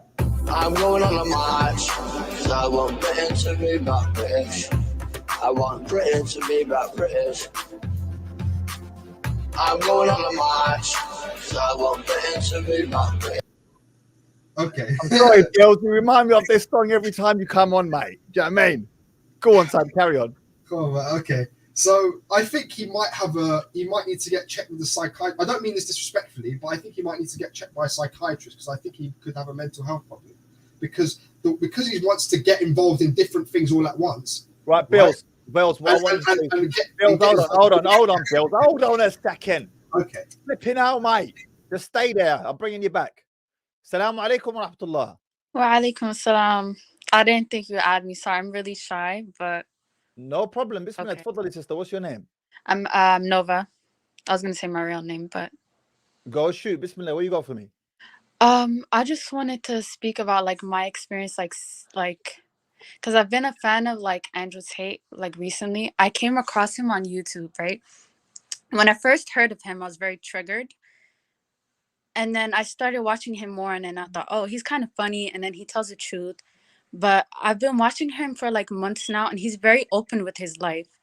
And if you look and like you listen to like the old videos, like all these claims that are coming out, he's openly talked about it. Like that's why people that are like quote unquote Andrew Tate fans or whatever, they seen so much like of his journey. You know what I'm saying? So right, I'll say all right. So what I wanted to do, Sister Nova, is Bilal. You still there, bro? Oh, yes, I was listening. Right. So the sister her perspective is that Tate has been open about what he's done, all right, Yeah. and that this should not be held against him. What's your response to that?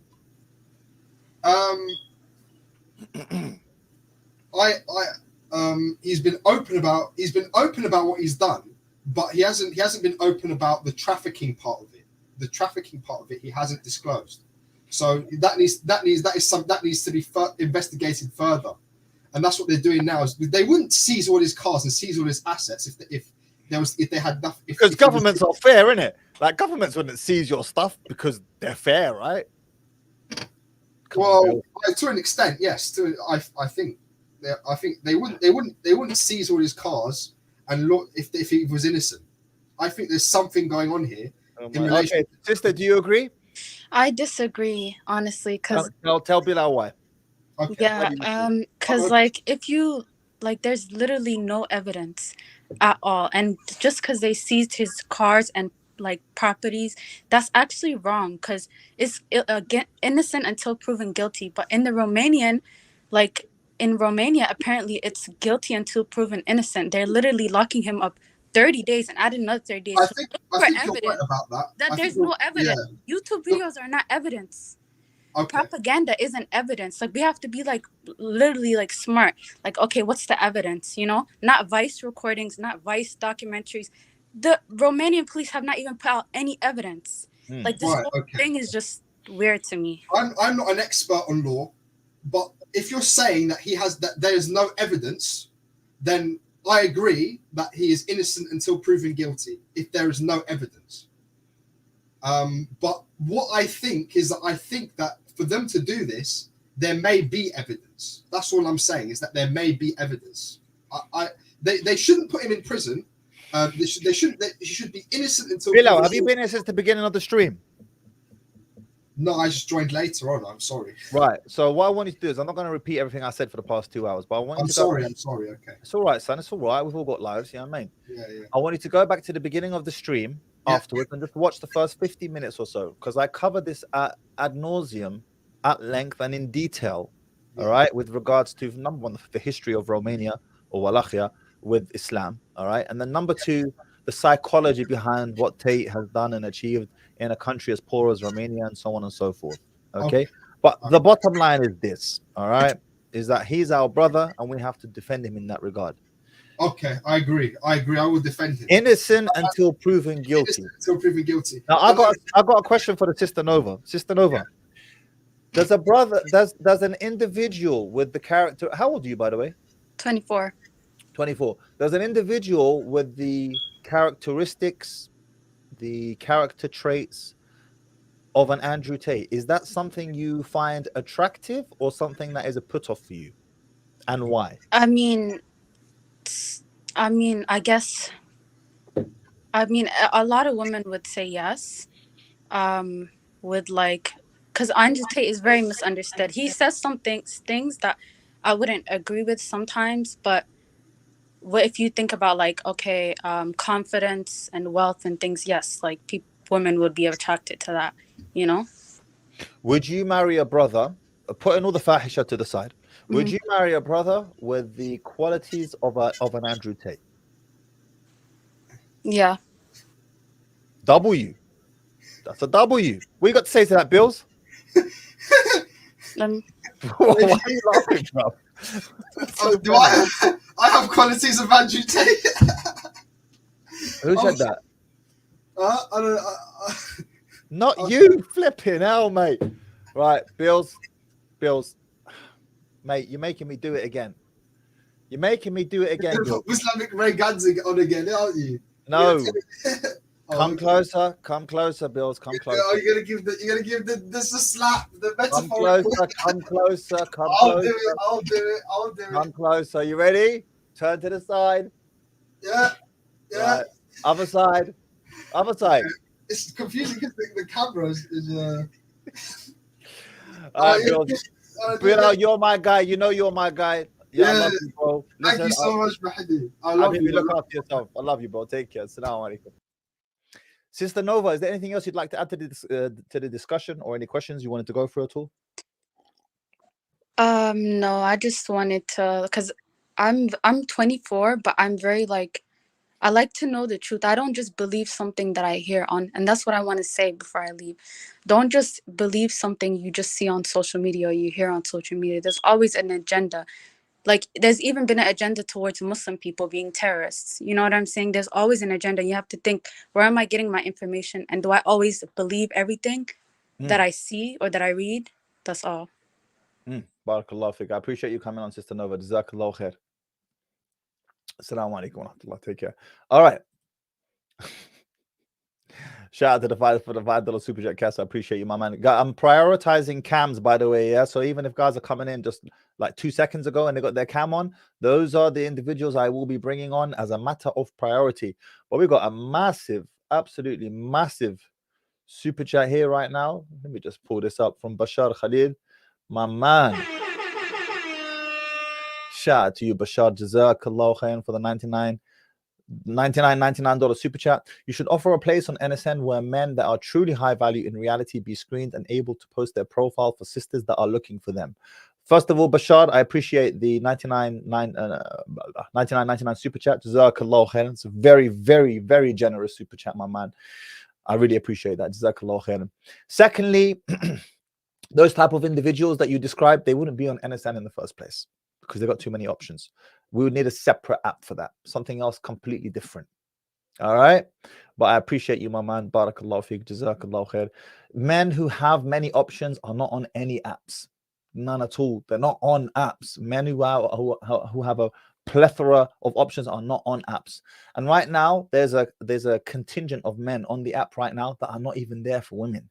They are men who actually fit that description, but they're there for the community element. And this is something that I didn't realize it's just the way the app played out, that the community is what keeps people together. Like, people want to talk, share, ask questions, interact in a place where they're not going to be like, judged or spoken of in a certain type of way. So a lot of the men on there have many options, and they're not even there for the women. They're there for the community. But the type of men that you are describing, they don't need an app like NSN in the first place, bro. Like, think of it. This individual you have just described, truly high value. Imagine Andrew Tate on NSN, bro. Joke thing. do you understand? Doesn't need it. Jazakallah khair though. And I'm gonna put the link in the stream if you want to come on. If you want to call me, you can do so. Momo, salamu alaikum. Wa alaikum assalam. How's it going? Alhamdulillah. What's going on, my man? Nothing much. Just calling in. I've been like a long time. Well, I don't know if I would say I'm a long time Andrew Tate fan, but I followed him for years, even before he blew up on YouTube. You know, he was on Twitter since back in like 2016. He was always been the same, pretty much. He was always open about like his businesses. Now, the only thing about this case that I guess has maybe surprised me or has been something that I'm not sure about is when he's talked about the cam businesses on his videos, he always said that it was like past tense. So he always said like, oh, this is what I did, blah, blah, blah. This was years ago. I don't know about how recent all this information is that these authorities are trying to bring up about him, because I didn't even know that he still even had that business, because I know he has a lot of different businesses, casino. He doesn't have that business, but here's the thing: if you committed a crime, even if it's years ago, they're gonna pull you up on it. Right. So that's kind of like the main thing. Now, as far as the actual charges against him, I really don't think that he's guilty of these extreme things that they're saying about him, just based on what I've seen from him. And even just, you know, I network with different guys online and on Twitter. I personally met some of the War Room members, and they've all been like real cool, solid guys. So I personally think that there's a lot of trumped up charges. And I think just in modern society, there is somewhat of an agenda to take down certain people, to discredit you, just like he called out on video. And I think there's even like a spiritual aspect of it, like spiritual warfare and, you know, demonic entities, to where, you know, if you like, certain people are going to be targeted, you know. So that's pretty much my take. Like you said, it's innocent till proven guilty. That's where I'm rocking with. So, and I identify with Tate because I'm also a Muslim convert. So, you know. Mashallah. How long you been Muslim, I converted over 10 years ago, basically, when I turned 18.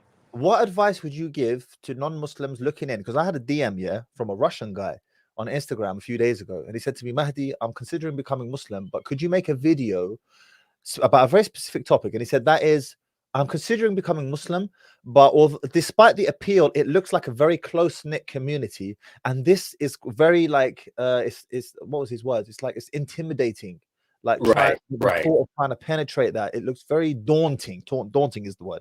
Daunting. Now, obviously, I'm a born Muslim, so I'm not aware of this. I don't know, but I guess he's right. What advice would you have to non-Muslims who are looking in, considering becoming Muslim, but they feel very daunted by the idea of it? Well, this is something I've struggled with myself, you know, especially like as a Black Muslim. I remember when I first converted. Your audio, bro, is like it's popping. Oh, wait. Popping or something. Can you hear me? I can hear you clearly, but it's popping a bit. But go, bismillah, tfadl. This is an important question. Oh, yeah. So this is something I dealt with for certain as well.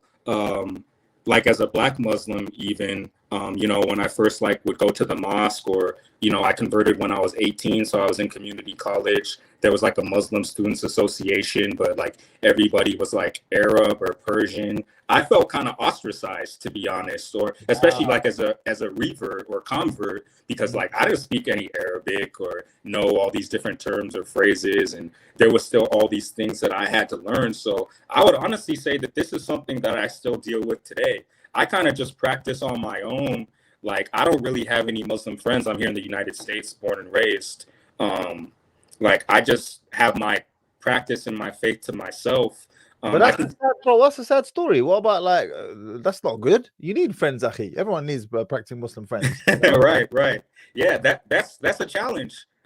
That's definitely a challenge, because I think the problem is there's a lot of cultural aspects that go along. What about other Sorry, my converts? cat's getting here. What about other converts? Do you mix with other converts as well who can, you share a similar story and background?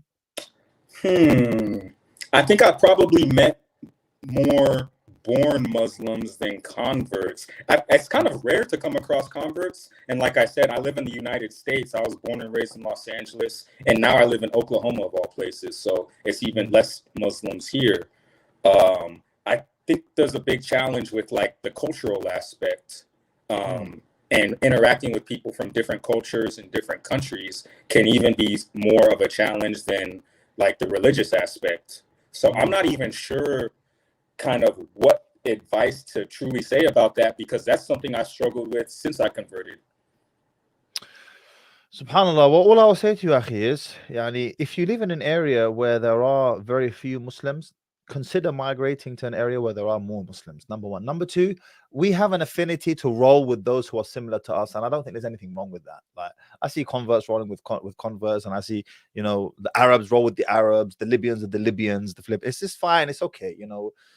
We have an affinity towards that.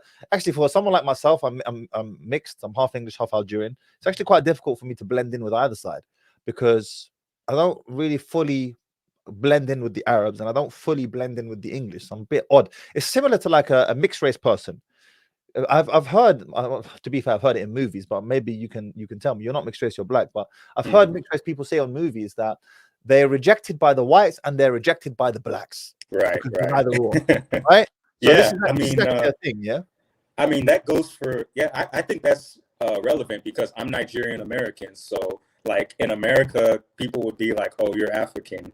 And then like in Nigeria, they'll say, oh, you're not a real Nigerian. And then even within Nigeria, like my parents are from two completely different tribes. So then they're like, oh, your dad's from this place, your mom's from this place. So that's definitely something that comes up. It could be hard to find like-minded people. For me personally, as a Black Muslim, I've actually met some people that were like NOI, Nation of Islam.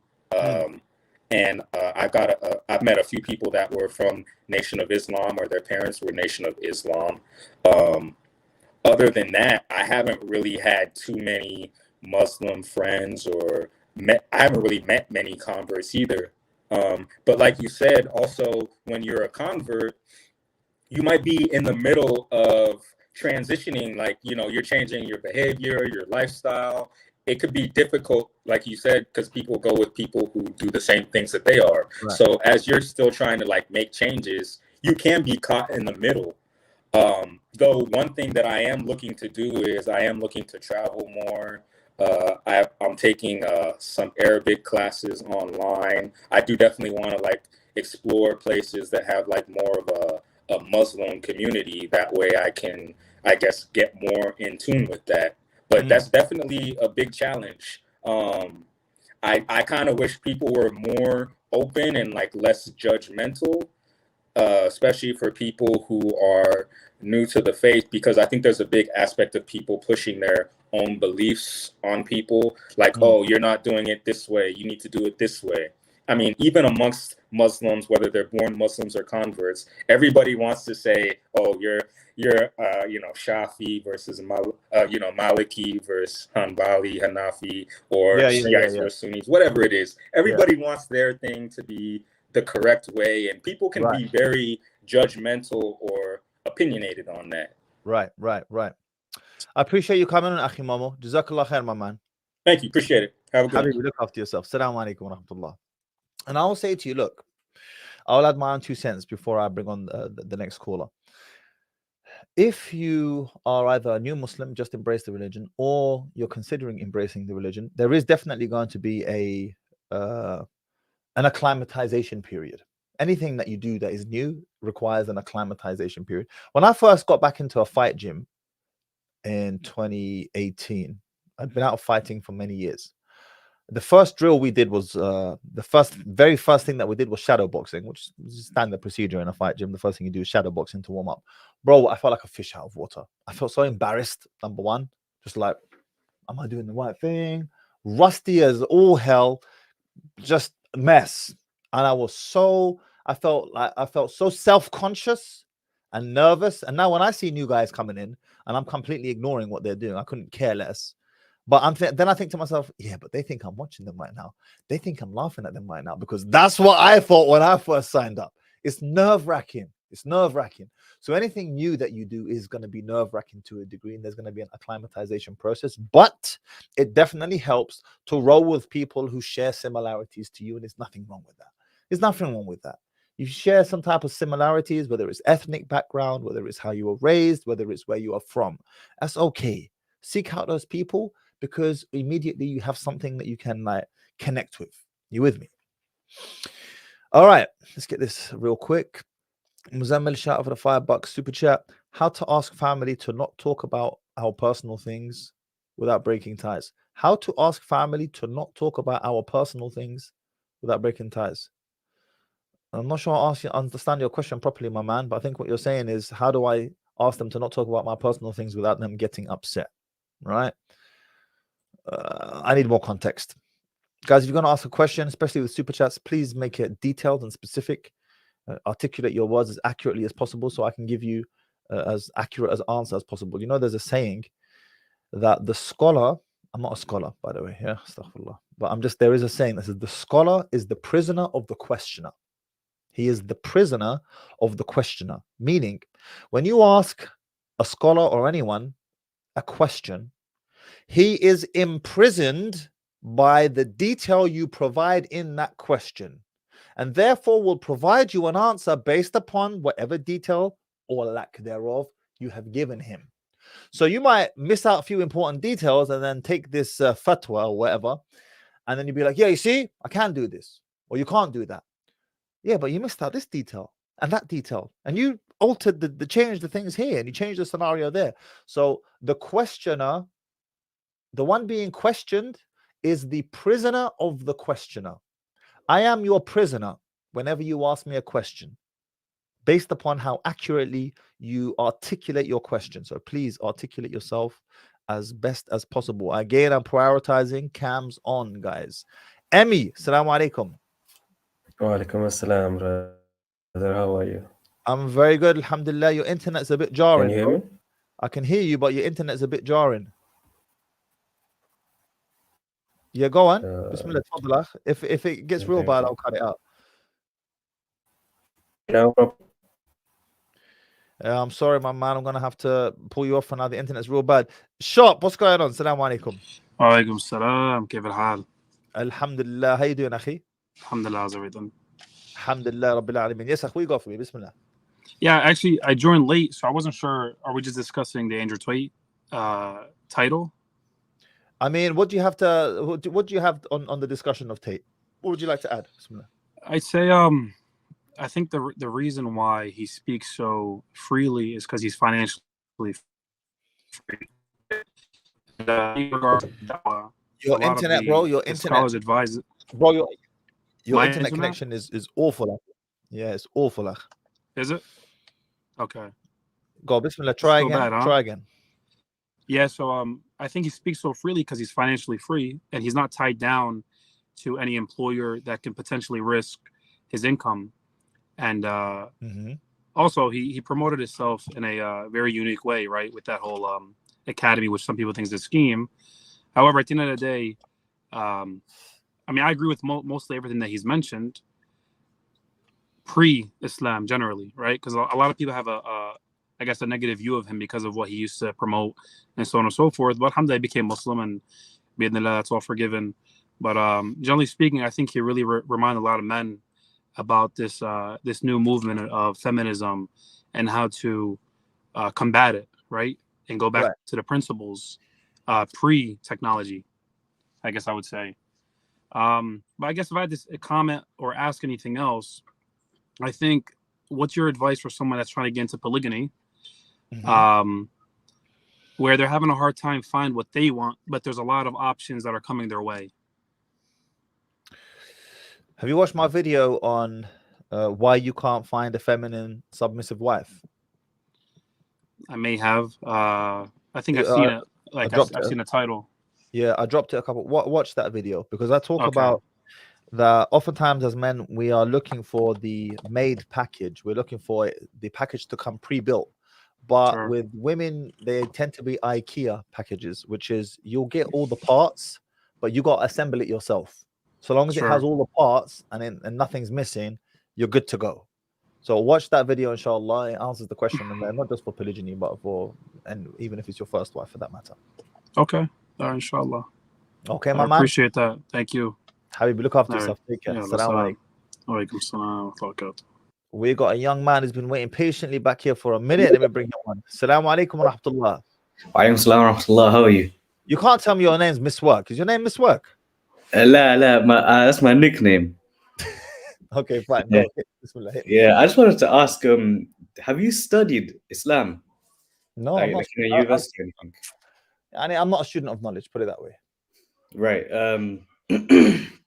But you have studied a little bit, right? Or Yeah, of course, yeah. But I wouldn't call it anything, yani. so have you memorized the Quran? No, of course not. Have you memorized any of the Quran? Brother, what are you trying to get at? I want to hear you recite Quran. First of all, how old are you? I'm 19. You're Hafid, yeah? La, I'm not Hafiz. So where do you want to go with this discussion? Honestly, I just want to hear you read some Quran. Where do you want to go with this discussion? What are the purpose of your questions? And more importantly, how does it relate? That's all I want from you. What's the purpose of these questions and how does it relate to the topic of discussion? The topic of discussion is Tate. How does it relate? It doesn't really relate, to be honest. I have no idea. How does it relate? Sorry?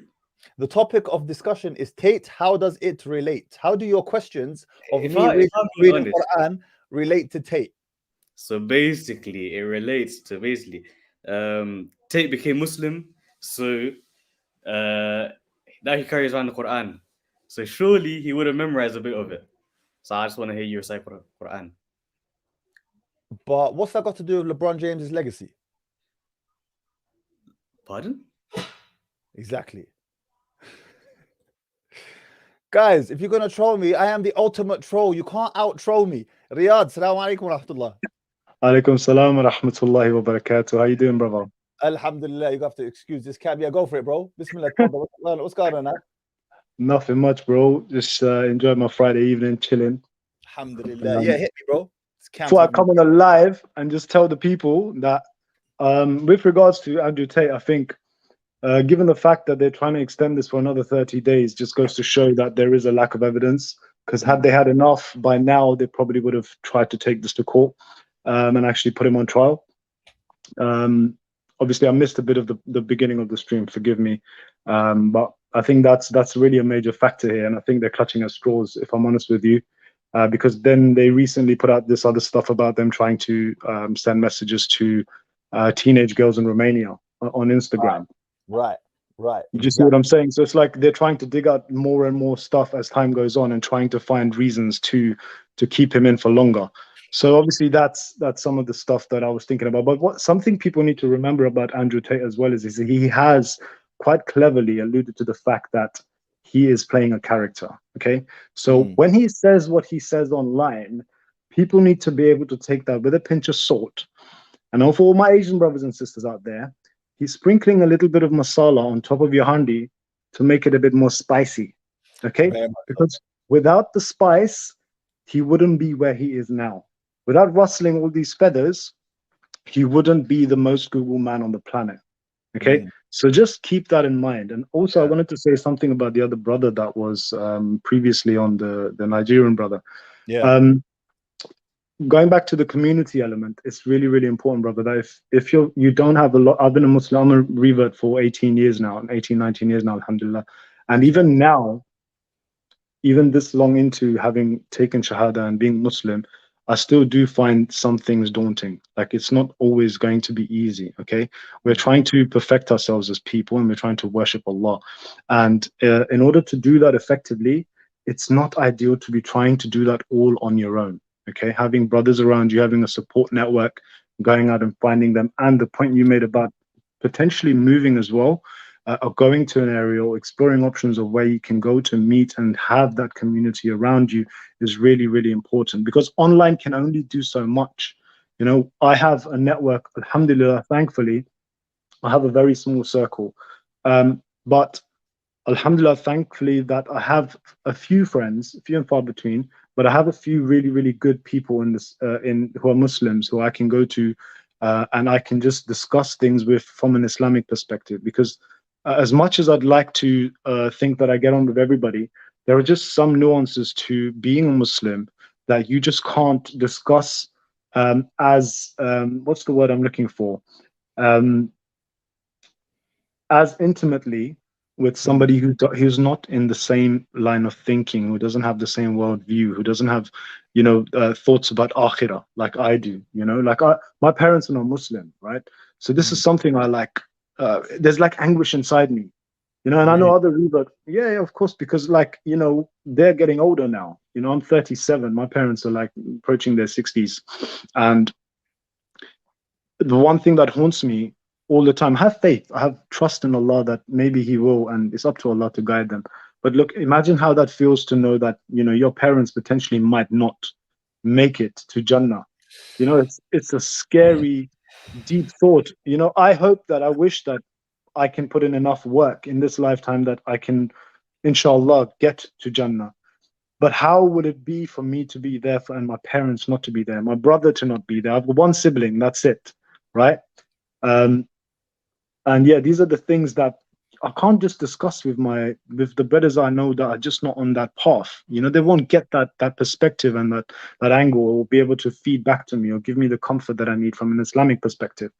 So definitely, like, so try and surround yourself. If you can't do it in person, try and do it online. I think that does help the NSN community, as you alluded to earlier as well. You know, it's brilliant because you know, there's obviously a purpose for the app, which is, you know, the NSN side, but the community element is also very good because we're speaking to younger brothers who are not as experienced, who just don't have the same life outlook, the view, and just a few words of, you know, sort of inspiration from every now and again, or just a little bit of advice goes a long way. I was speaking to one brother, I don't want to mention his name, but he was going through, we had a conversation about this. I don't know if you remember, briefly, about this one brother who was having issues, personal issues, business issues, financial issues.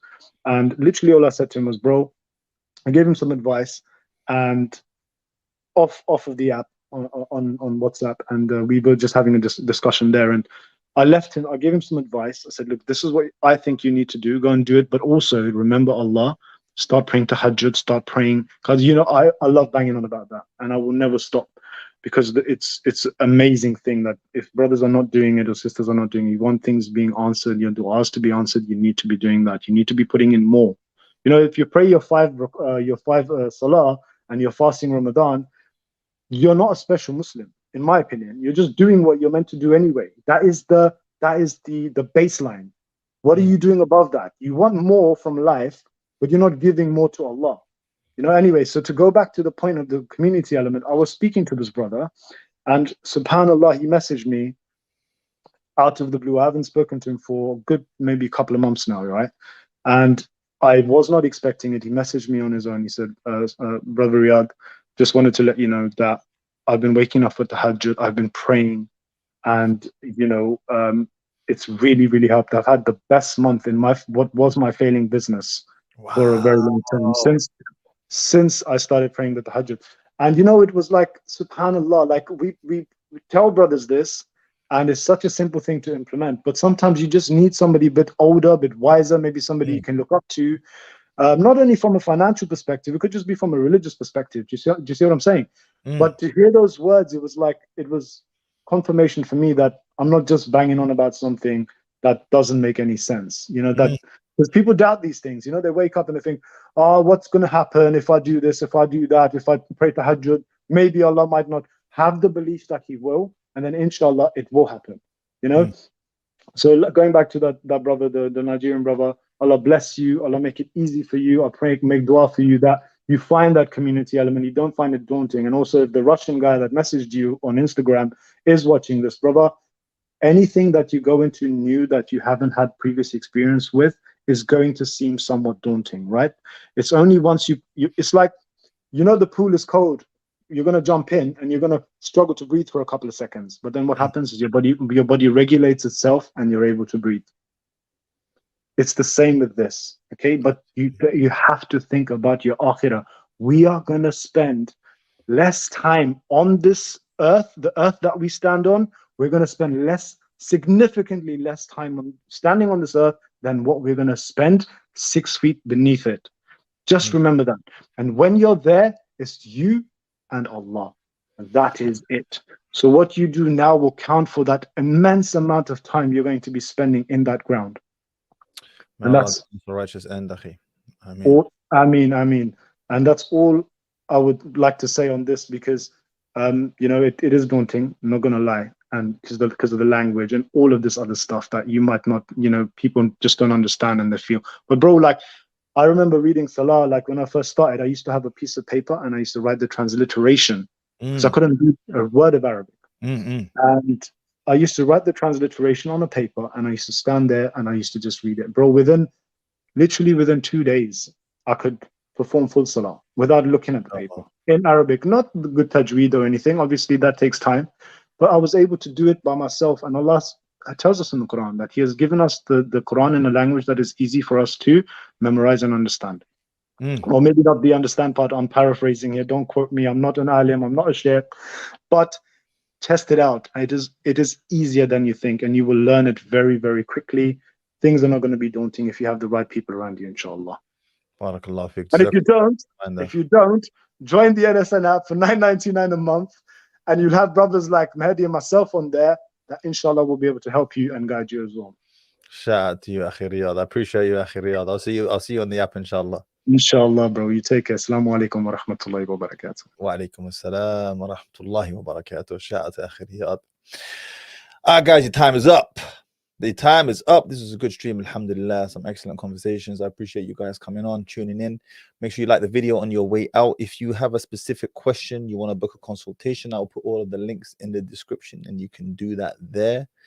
And I will catch you guys on the next one. And by the way, guys, I do read your comments, by the way, every now and again. Not all the time, but I do read the comments in the shorts and the main videos just to get a feel for your concerns, your worries, your hopes, your fears, all that type of stuff. So don't think I don't, because all of my videos get hundreds of comments, sometimes even thousands. So I can't go through all of them. It's not practical, right? It's not practical, but I do see them. And even the comments of appreciation, I see those as well. So although I might not be liking all of them and so on, because it's just not practical at this point, I do see it and I do appreciate it. And yeah, that's me. Jazakallah khair. Assalamu alaikum wa rahmatullahi wa barakatuh.